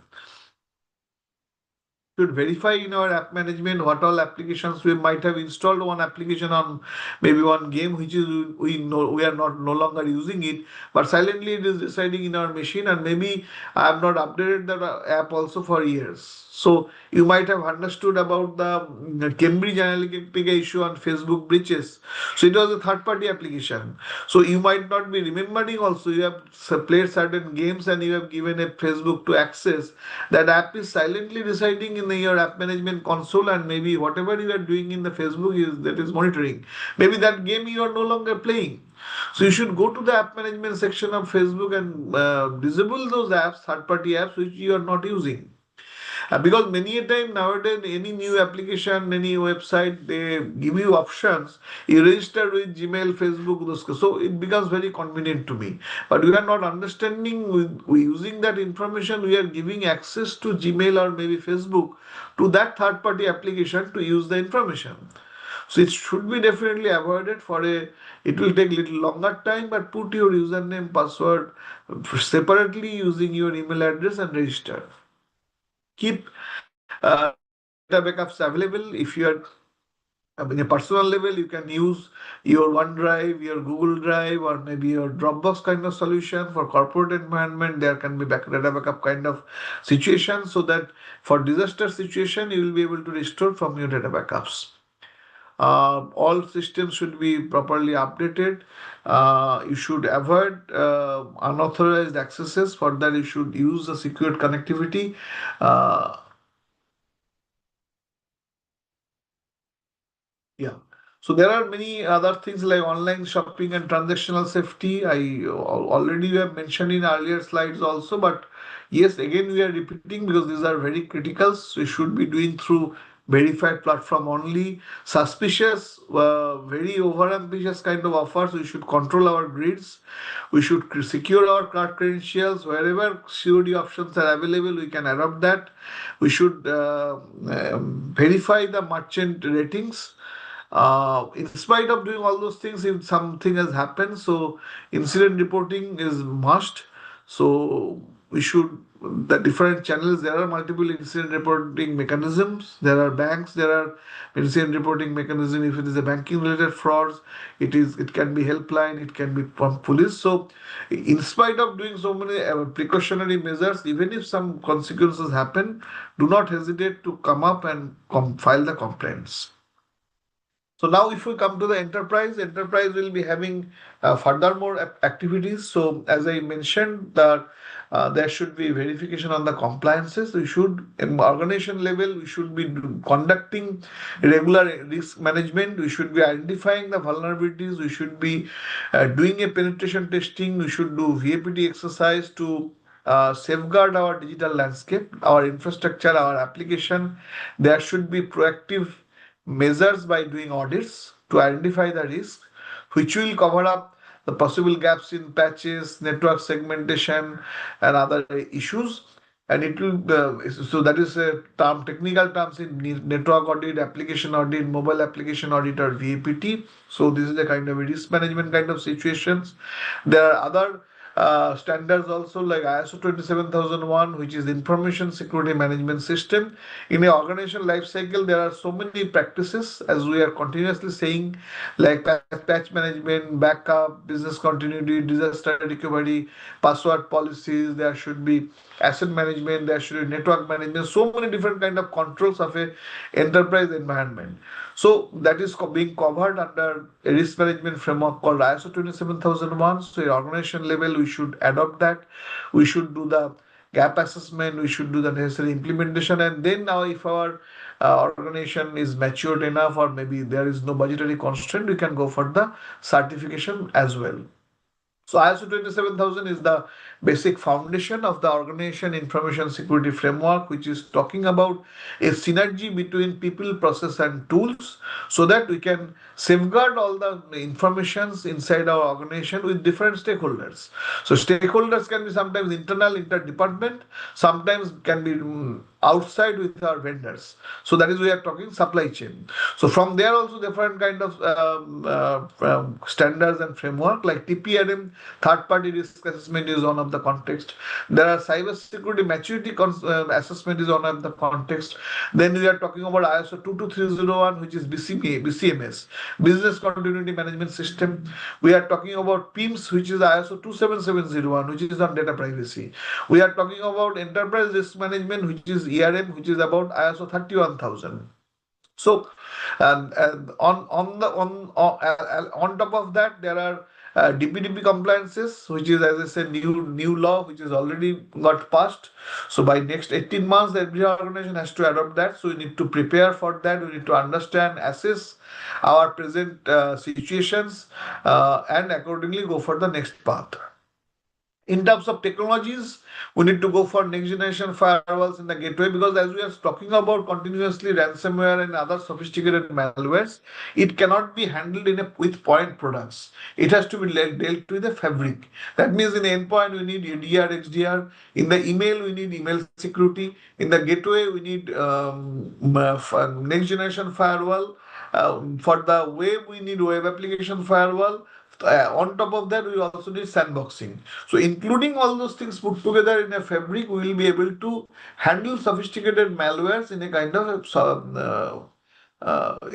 of network security fabric kind of situation. And finally, it is coming on the zero trust network also. So that means nowadays in latest situation we are talking never trust, always verify, because our application and infrastructure users pattern has got completely changed post COVID situation.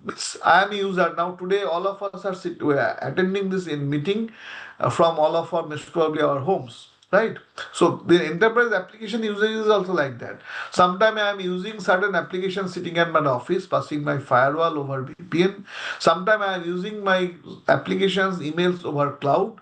Sometimes I am using the same sitting from my office, sometimes from my home, sometimes on the move, sometimes from my company owned laptop desktop, sometimes on my own device via IoT. So that means anyone can access anything, anytime, from anywhere. So you can very well understand that with this traffic shaping pattern, life has become very complex. So that doesn't no longer I am using some username, password, and accessing an application, I can be completely trusted. That means even after my session got authenticated, there has to be some checks and balances on that authenticated session. If some intruder, something man in the middle, something is happening or not. So that's where comes zero trust situations. Never trust, always verify. That's why we are coming with ZTNA, CashB, SASE kind of different technologies, so that we can handle this zero trust, VIOD, cloud and on-premise kind of model and mix. From that, as apart from the digital transformation, we are very much nowadays moving towards on-premise to cloud workloads. So cloud security is having a lot of measures, which includes that, because many a time we are thinking moment we have adopted a cloud, maybe AWS, Google, GCP, Oracle, uh, my everything is safeguarded. That is not true. If you have go through the SLA or maybe terms and condition, you will very well find they are saying I am protecting your outer periphery of your container. Once you are inside the container, the ownership, data ownership lies with you only. So that means I am having a lot of features. That doesn't mean I am protected.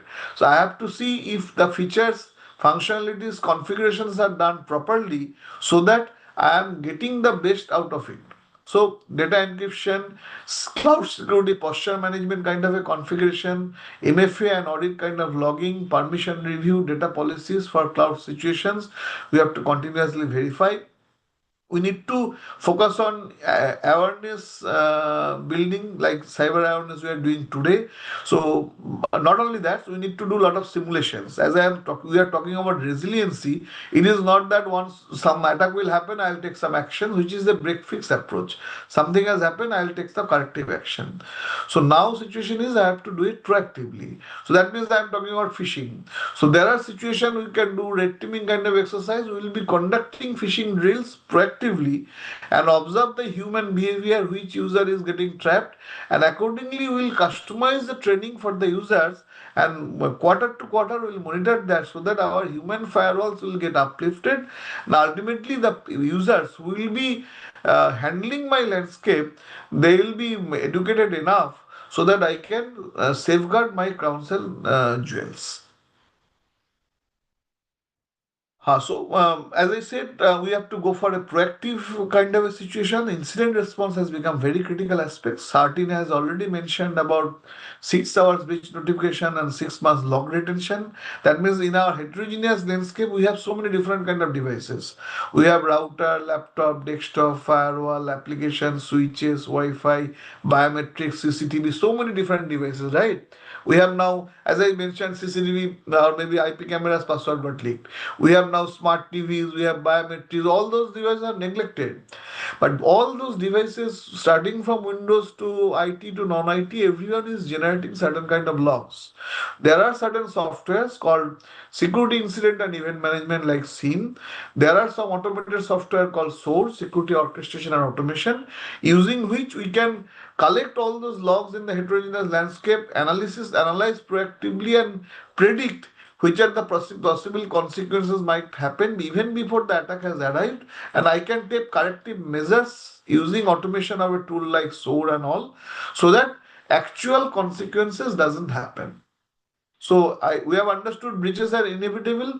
We are also understanding threats are evolving. Nothing can be trusted, zero days kind of situations. With this situation, if we are proactive enough to create some kind of automation and incident response, we can very well safeguard our digital crowns and jewels.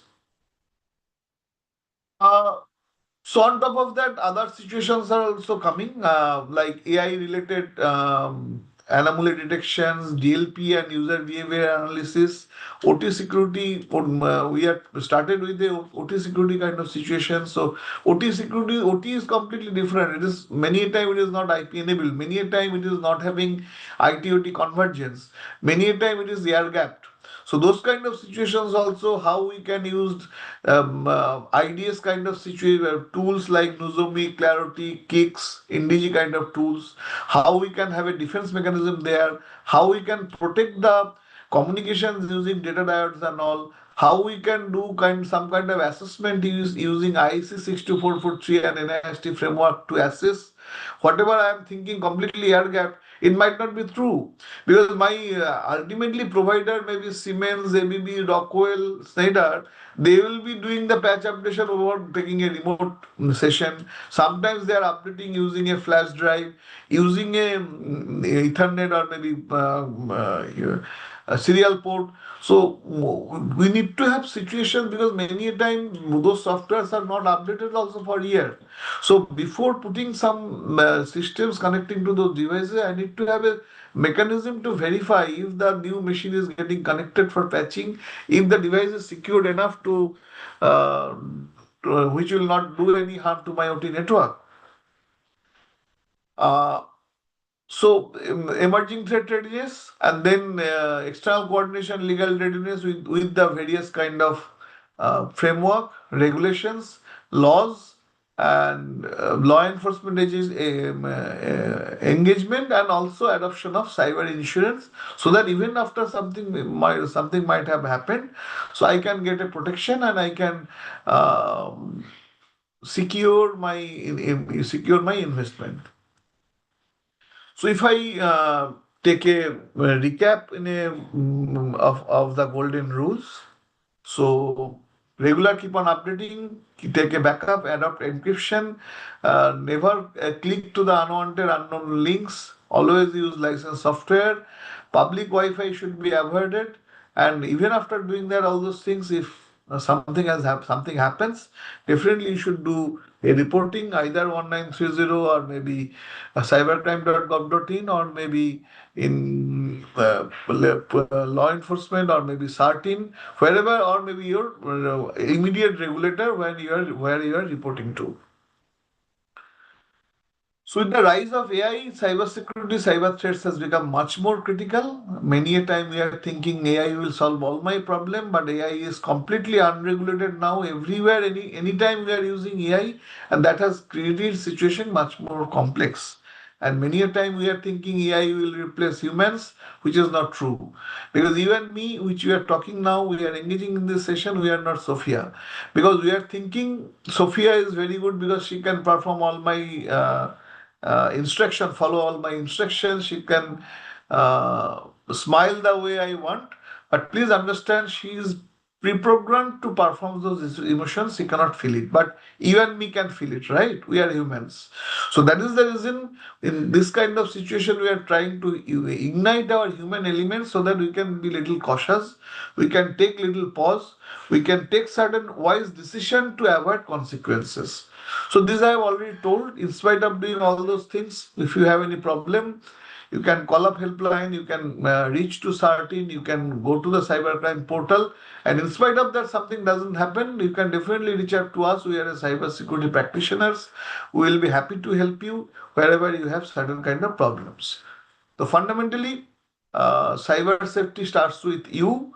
We have to, like for your physical safety, health safety, you have to take certain actions. For cyber security also, we have to take precautionary measures to safeguard our digital health. So if we do not do it now, tomorrow might be much more difficult. We have to adopt the best practices from today itself.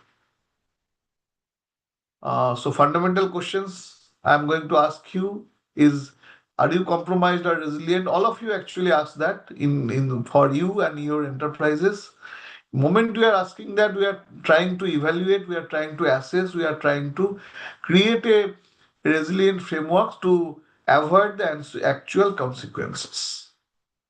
I think I am done. So now if we have any queries, definitely I'll be able to address. Yeah, thank you very much, sir, for that insightful session. So we have some questions from YouTube. So first I will be asking that, and then maybe we can take questions from all the listeners. So here are some questions that we are having, sir. So if you had to choose between investing in technology or security, so this is the first question. Investing in technology, or your question, your voice got Or distorted. training people. If you can repeat the question. Okay. Yeah. So it is basically, as I mentioned, it is actually a mix. If you So had, we are, yeah, yeah, it is actually a mix. It is a harmony between people, process, and tools. The organization runs on these three aspects. Organization has to have technology, they have to have process, and that will be running by people. So one is we have to invest in technology, and secondly we have to also uplift human firewall with some kind of awareness trainings and all, so that effectively we can utilize the technology. People alone cannot handle all the sophisticated threat, and technology can alone cannot do that. We need to have a harmony between people, process, and technology. Okay, so this is the second question. Thank you, sir. If AI can both attack and defend, who is winning the race, the hackers or the defenders? So it is a continuous race, as I am saying, fundamentally. Uh, every situation because we are always, whenever we are thinking like we have reached the destination, then we are always at a risk. The kind of time attack has arrived to my surface and that actual time the consequences happen, the gap between this is called technically dual time. That means, in spite of doing all those things, hacker or maybe attack might arrive to my landscape. But from that attack to actual breach, there are still time from 10 to 17 days. So that is technically called dwell time. AI is the technology using which I am trying to figure out what has happened. Some attack has arrived to my landscape. Even after that, I can take some corrective action so that actual consequences doesn't happen. That means I am trying to create some mechanism using AI in my home. Like in spite of doing all those things, if hacker comes to my at home, a thief comes to my home, I'll do something, right? I'll shout, I'll try to beat him, I'll try to catch hold of him. Something I'll be able to try. So AI is giving me those informative informations so that I can take wise decision and actually I can protect the beach. The if one-liner question is AI is here to elevate our human intelligence. If we can effectively use it, then definitely I can defend. An attacker will never win the race. But it again depends how much effectively we are able to apply. I can be able to use the tools configuration and integration with the use cases. Otherwise, only getting a AI based technology will not help me to win the race. But yes, definitely we should win the race if we use it effectively. Okay, thank you, sir. And this is one more question. If I am a victim of financial cyber fraud, can I get take it? Yeah, if you are a victim of a financial fraud, the golden hour is 72 hours. From the occurrence, you should immediately file a complaint. One is 1930 cybercrime.portal to the local police station and the respective banks portal. Uh, there should be some documented procedure. If that the same is done in 72 hours, the chances are high you will be getting back your money because that is the RBI system. Even within 72 hours from the switch level, they can refund the money without the recipient's intervention. So 72 hours is the golden time. If you can do that, chances are very high you will be getting your entire money because entire bank process is already protected by insurance. Okay. If you have filed the complaint at the right time, even the money they cannot recover, they will be able to buy uh, um, bound to give you the money back. Okay, sir. So this one question is interesting. What's one cybersecurity prediction you made 5 years ago that turned out completely wrong? And what is your prediction for next 5 years, good or bad? 5 years is a very long time in the cybersecurity Hello? perspective. Yeah. Yeah, am I audible?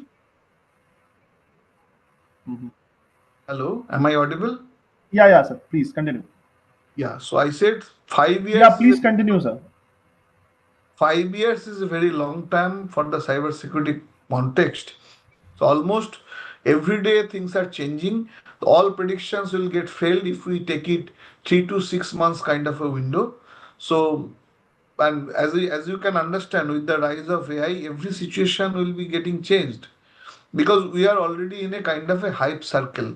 So all predictions everywhere, 5 years is a long window. Everything will change in every 6 months. So we need to prepare accordingly so that we can evolve accordingly those changes. And prediction is very difficult nowadays because with the zero days kind of vulnerability, you can see every time every large organizations are getting hacked, their informations are going out. So we have to be on our toes. Okay. So this is the last question from YouTube. What is the ROI of cybersecurity training for a beginner? training? Is it measurable? Could you give some figures to help us decide if we should go for training the manpower or should we employ agencies or install technologies in our system?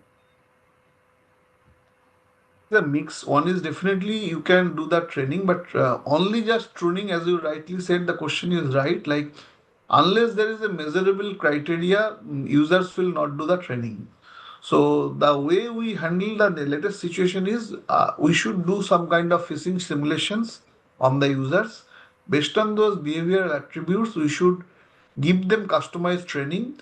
We should conduct in every quarter, and based on those customized training, we should measure using some kind of assessment how users are improving, and that should be bundled with their yearly appraisal and KRA. There should be some rating on top of that. Otherwise, we have seen just like this kind of training we are doing it, many people might have taken a lot of interest, many people might not. Unless it is bundled with the organization KRA, they people will not take it seriously, and there should be continuously quarterly basis evaluation how users are uh, improving, because as you guys have seen, 90%, 92% attacks are having from insider attacks. So if we do not uplift the human firewall, it is very difficult to safeguard your digital crowns and jewels, because humans are the key. So it has to be measured quarterly basis with some kind of assessments. Okay, thank you, sir. One more question from audience. Yeah. Ask the question. I'll unmute you.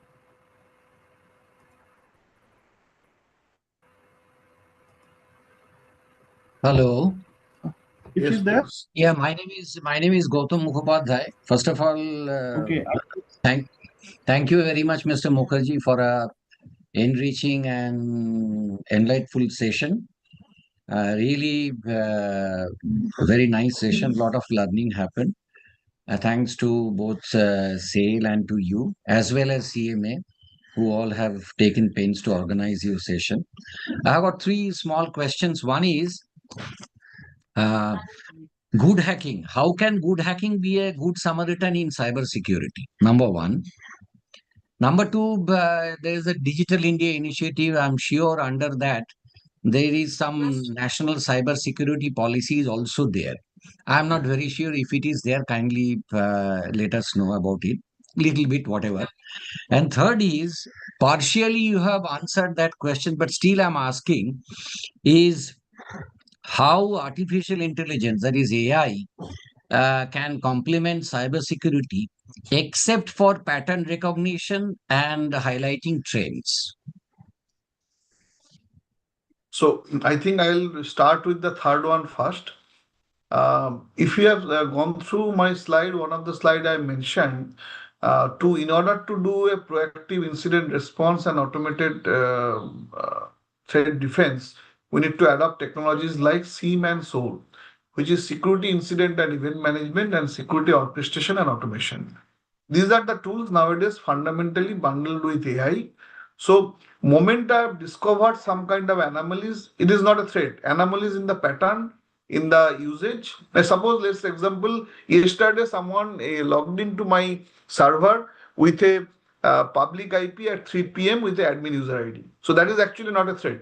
That is the authenticated user. But the pattern is last 3 years, that particular time, from that particular IP, from that user ID, that particular time, no one logged into my system. So at this moment, this is not a threat, but this can be a potential threat. So how I will be? So fundamentally, it is not a threat discovery. It is more of a user behavior kind of a discovery, which is being done by AI-based tools, this kind of incident response, SIEM and SOAR. And based on that, with even before user intervention, AI is taking decisions. That means in my environment, I have a lot of decision makers. Who are those? Like my firewall, my Active Directory, my endpoint security, my email security. These are already devices or maybe tools which can take a lot of actions, which most of my cyber attacks can be prevented. But why it is not able to? Because these devices are working based on policies. Means I have configured a policy 6 months back, and firewall is having all the features, but today some breach is happening because I have not modified the policies based on the yesterday 0 day kind of attack. Because manually it is not possible.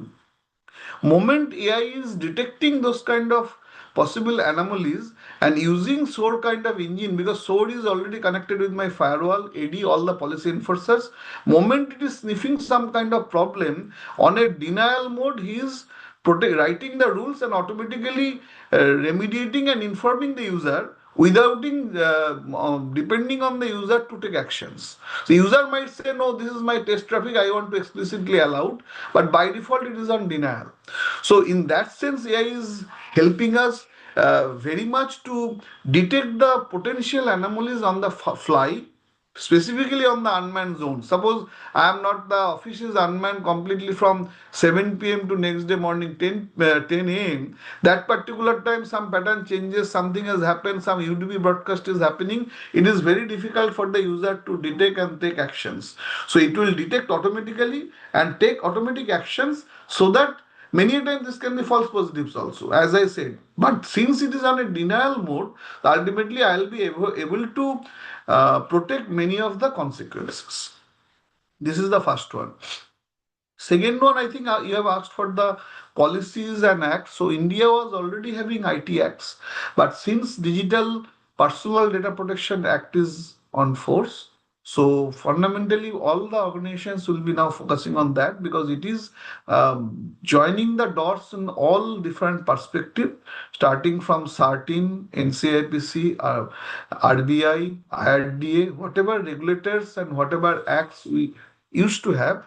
Ultimately, it will be combining all of them. So fundamentally, it will be defining all the possible things, how your consents will be managed, who will be data fiduciaries, who will be the processor, who, because ultimately we are the users, we are generating the data. Many a time these data are being used by many people, so we do not actually understood the relationship, the accountability and ownership is never been imposed.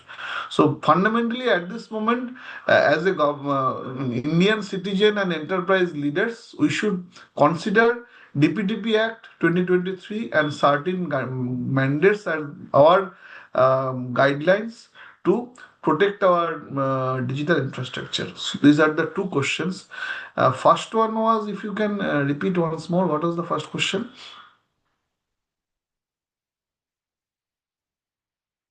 First one, I'm little lost because discussing these two, I missed out. What was the first one? Nirvan, if you can repeat, what was the first Oh, yeah. question? First question was I asked because I was unable to talk. I was kept in mute. I said, how can good hacking be a good Samaritan in cybersecurity? So, good hacking means in the cyber security we are talking is ethical hacking. So, ethical hacking means, that is the technical terms we are talking about, red teaming.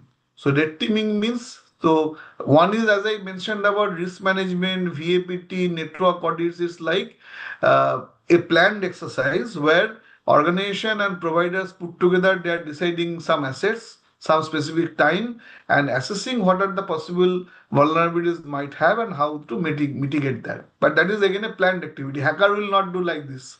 Hacker will be not knowing anything, suddenly doing some sudden attack. So ethically, that once we do that, that is called red teaming. That means from organ provider side, suppose I am the provider, I am doing the exercise red teaming for you, which is ethically. So what we will do, I will be only knowing your organization name. I know only your digitally publicly exposed infrastructure like your website. So these are the information is known to everyone. Like I also know, hackers might be know. So using this limited information publicly available in the digital space, how you can create a privilege escalation on your environment. Like one of the major, I'll not name, for one of the insurance provider in Middle East. So they have adopted us for red teaming. What we did is social engineering. We have adopted one of the HR managers wear username password, and using that we somehow get access to his desktop laptop in the office, and using that entry point, backdoor entry, in 20 days kind of time, entire data center got exposed. So once we are doing one of the similar exercise, one of the major energy sector company in India, we found their entire plant design is available in dark web. Even their MD salary slip is also available. MD salary slip is not the context. Context is entire Oracle database is exposed. They don't have any clue. Because attack surface management, no one is monitoring. We are all talking about the surface web, which is only 4%, 5% of the web. This deep web, dark web, that 96%, we have no clue. Even in the surface web, social engineering, what is happening, we do not know. Like one of the retail houses, major retail houses in India, what I was doing the social engineering, we found one suddenly some social propagation came, their Nagpur entity is getting closed down. And all the materials available in Nagpur entity will be sold into a 75% discount. Somebody has propagated. And from that, there was a crowd, mob came there to collect those materials at a particular day, and the store said, no, we have not done such propagation. So then that crowd gone ahead and do some negative marketing. This company is not putting up their words. So they have not done it. Somebody else, some competition using their name, given those propagation to do a defamation against them.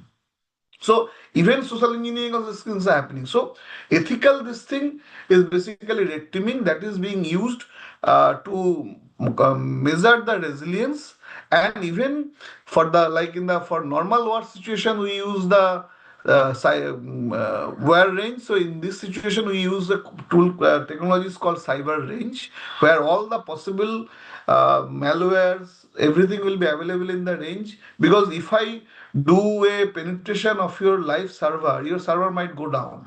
So I'll simulate the situation of your environment in a range. I'll attack using the latest sophisticated malwares which is already available and see the impact. And based on understanding the impact, I'll implement in my real-time situation. So that way it will be very useful for the enterprises.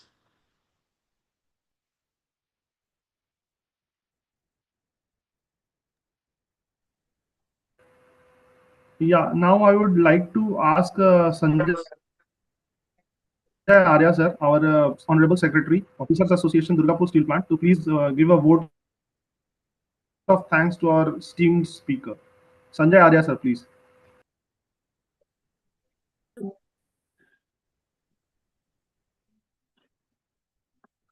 Thank you, Mr. Sushobhan. Thanks a lot for such a engrossing discussion on cybersecurity. In our context, in Durgapur Steel Plant context, if we see, because now we are going for digitalization and Industry 4.0, and cyber risks are also increasing, especially across IT and operational technology systems. So we can see कि दुनिया भर में इतने सारे examples हैं जहां पर cyber attacks होते हैं, इससे कारण प्लांट ऑपरेशंस पूरा डिसरप्ट हो जाते हैं.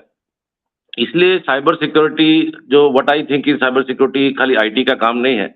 एज जैसे मिस्टर मुखर्जी इटसेल्फ अपना पूरा डिस्कोर्स में बोला था कि इंडिविजुअल्स का रिस्पॉन्सिबिलिटी ज्यादा है. एंड पर्सनल लेवल में सोचेंगे कि the cyber security means safeguarding our digital security, digital identity, personal data, financial information. तो रियल लाइफ केसेस में we have seen even in Durgapur steel plant some of our employees they have been ये cyber attacks से जो है they have been affected emotionally. कई बार जो है हम लोग उसको उतना ध्यान नहीं देते हुए उसमें फंस जाते हैं. It happened with me also. It's like that but somehow I could come out of it. So आज के कंटेक्स्ट में cyber security has become very very important. And so I would like to sincerely thank Mr. Sushobhan Mukherjee and Calcutta Management Association and for giving his valuable guidance and insights on cyber security and digital information. So what I think is that we should all work together to make a cyber aware culture so that our digital growth, both personal and organizational, remains secure and sustainable. Thank you. And I also thank Anand जो Mr. Sushobhan Mukherjee को लेके आए हैं and हमारे जितने भी members हैं जो इतना गेन कर पाए इसके लिए. Thank you. Thank you very much. Thank you, everyone.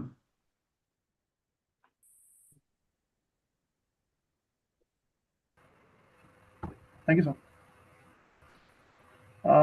At the end, I would like to ask President CMA, Mr. Indranil Banerjee, to give a board. Oh, hello, good afternoon. I am thankful to Mr. Sushobhan Mukherjee for this wonderful session. Uh, I'm supposed to give my greetings to Mr. Anand Kumar, who remained very cordial and participative with CMS activities for last few months. And I should record my thanks to Sohini Gupta, Mrs. Ina Bose, who was the prima donna for this particular programs, as well as Gautam Mukhopadhyay. All these three are my colleagues in CMA. Anirban, who is the championing the secretariat of CMA. I'm thankful to him. Actually, this particular program started physically way back last month, 6th of November, I recall. I was planning to be there, but at that day there was some other kind of things. That's why I could not make it. I wish that I will be physically sometime present in DSP Officers Association for future programs, because CMA is not limited to cyber security or information security. We have wide span and many activities, and that we intend to extend to our audience of Durgapur and neighboring Asansol areas. I am also thankful to BC Rai College, who are the prime force to our movement to Durgapur. Actually, although CMA, which will be celebrating 70 years of its existence next year, uh, intends to spread its wings across the states, and we have planned to have satellite chapter somewhere in Asansol Durgapur belt, and then other areas like Siliguri, and then Baharampur, which are much more some kind of industrial establishment, might be even Kharagpur area, Huldia. So we have two three players. They shows interest. Now we are mixing situation whether we should open it in Asansol or Durgapur. That decision has to be taken. But if you have interest, I request the authority of DSP Officers Association, who are the functioning this particular program. They if they come out with some suggestions, we'll be definitely happy to collaborate, because ultimately you are backed with steel. So we have that kind of reinforcement. And thank you everyone for making this session wonderful. 2.5 hours of journey was wonderful. I think many informations raised and rightly interacted by Mr. Mukhopadhyay. I thank again him, and I look forward for our presence and our collaborations with DSP officers. Thank you, sirs.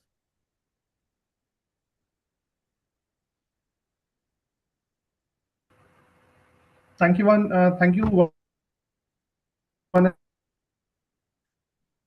and all. Thank you for this lovely session, Sushobhan Mukherjee.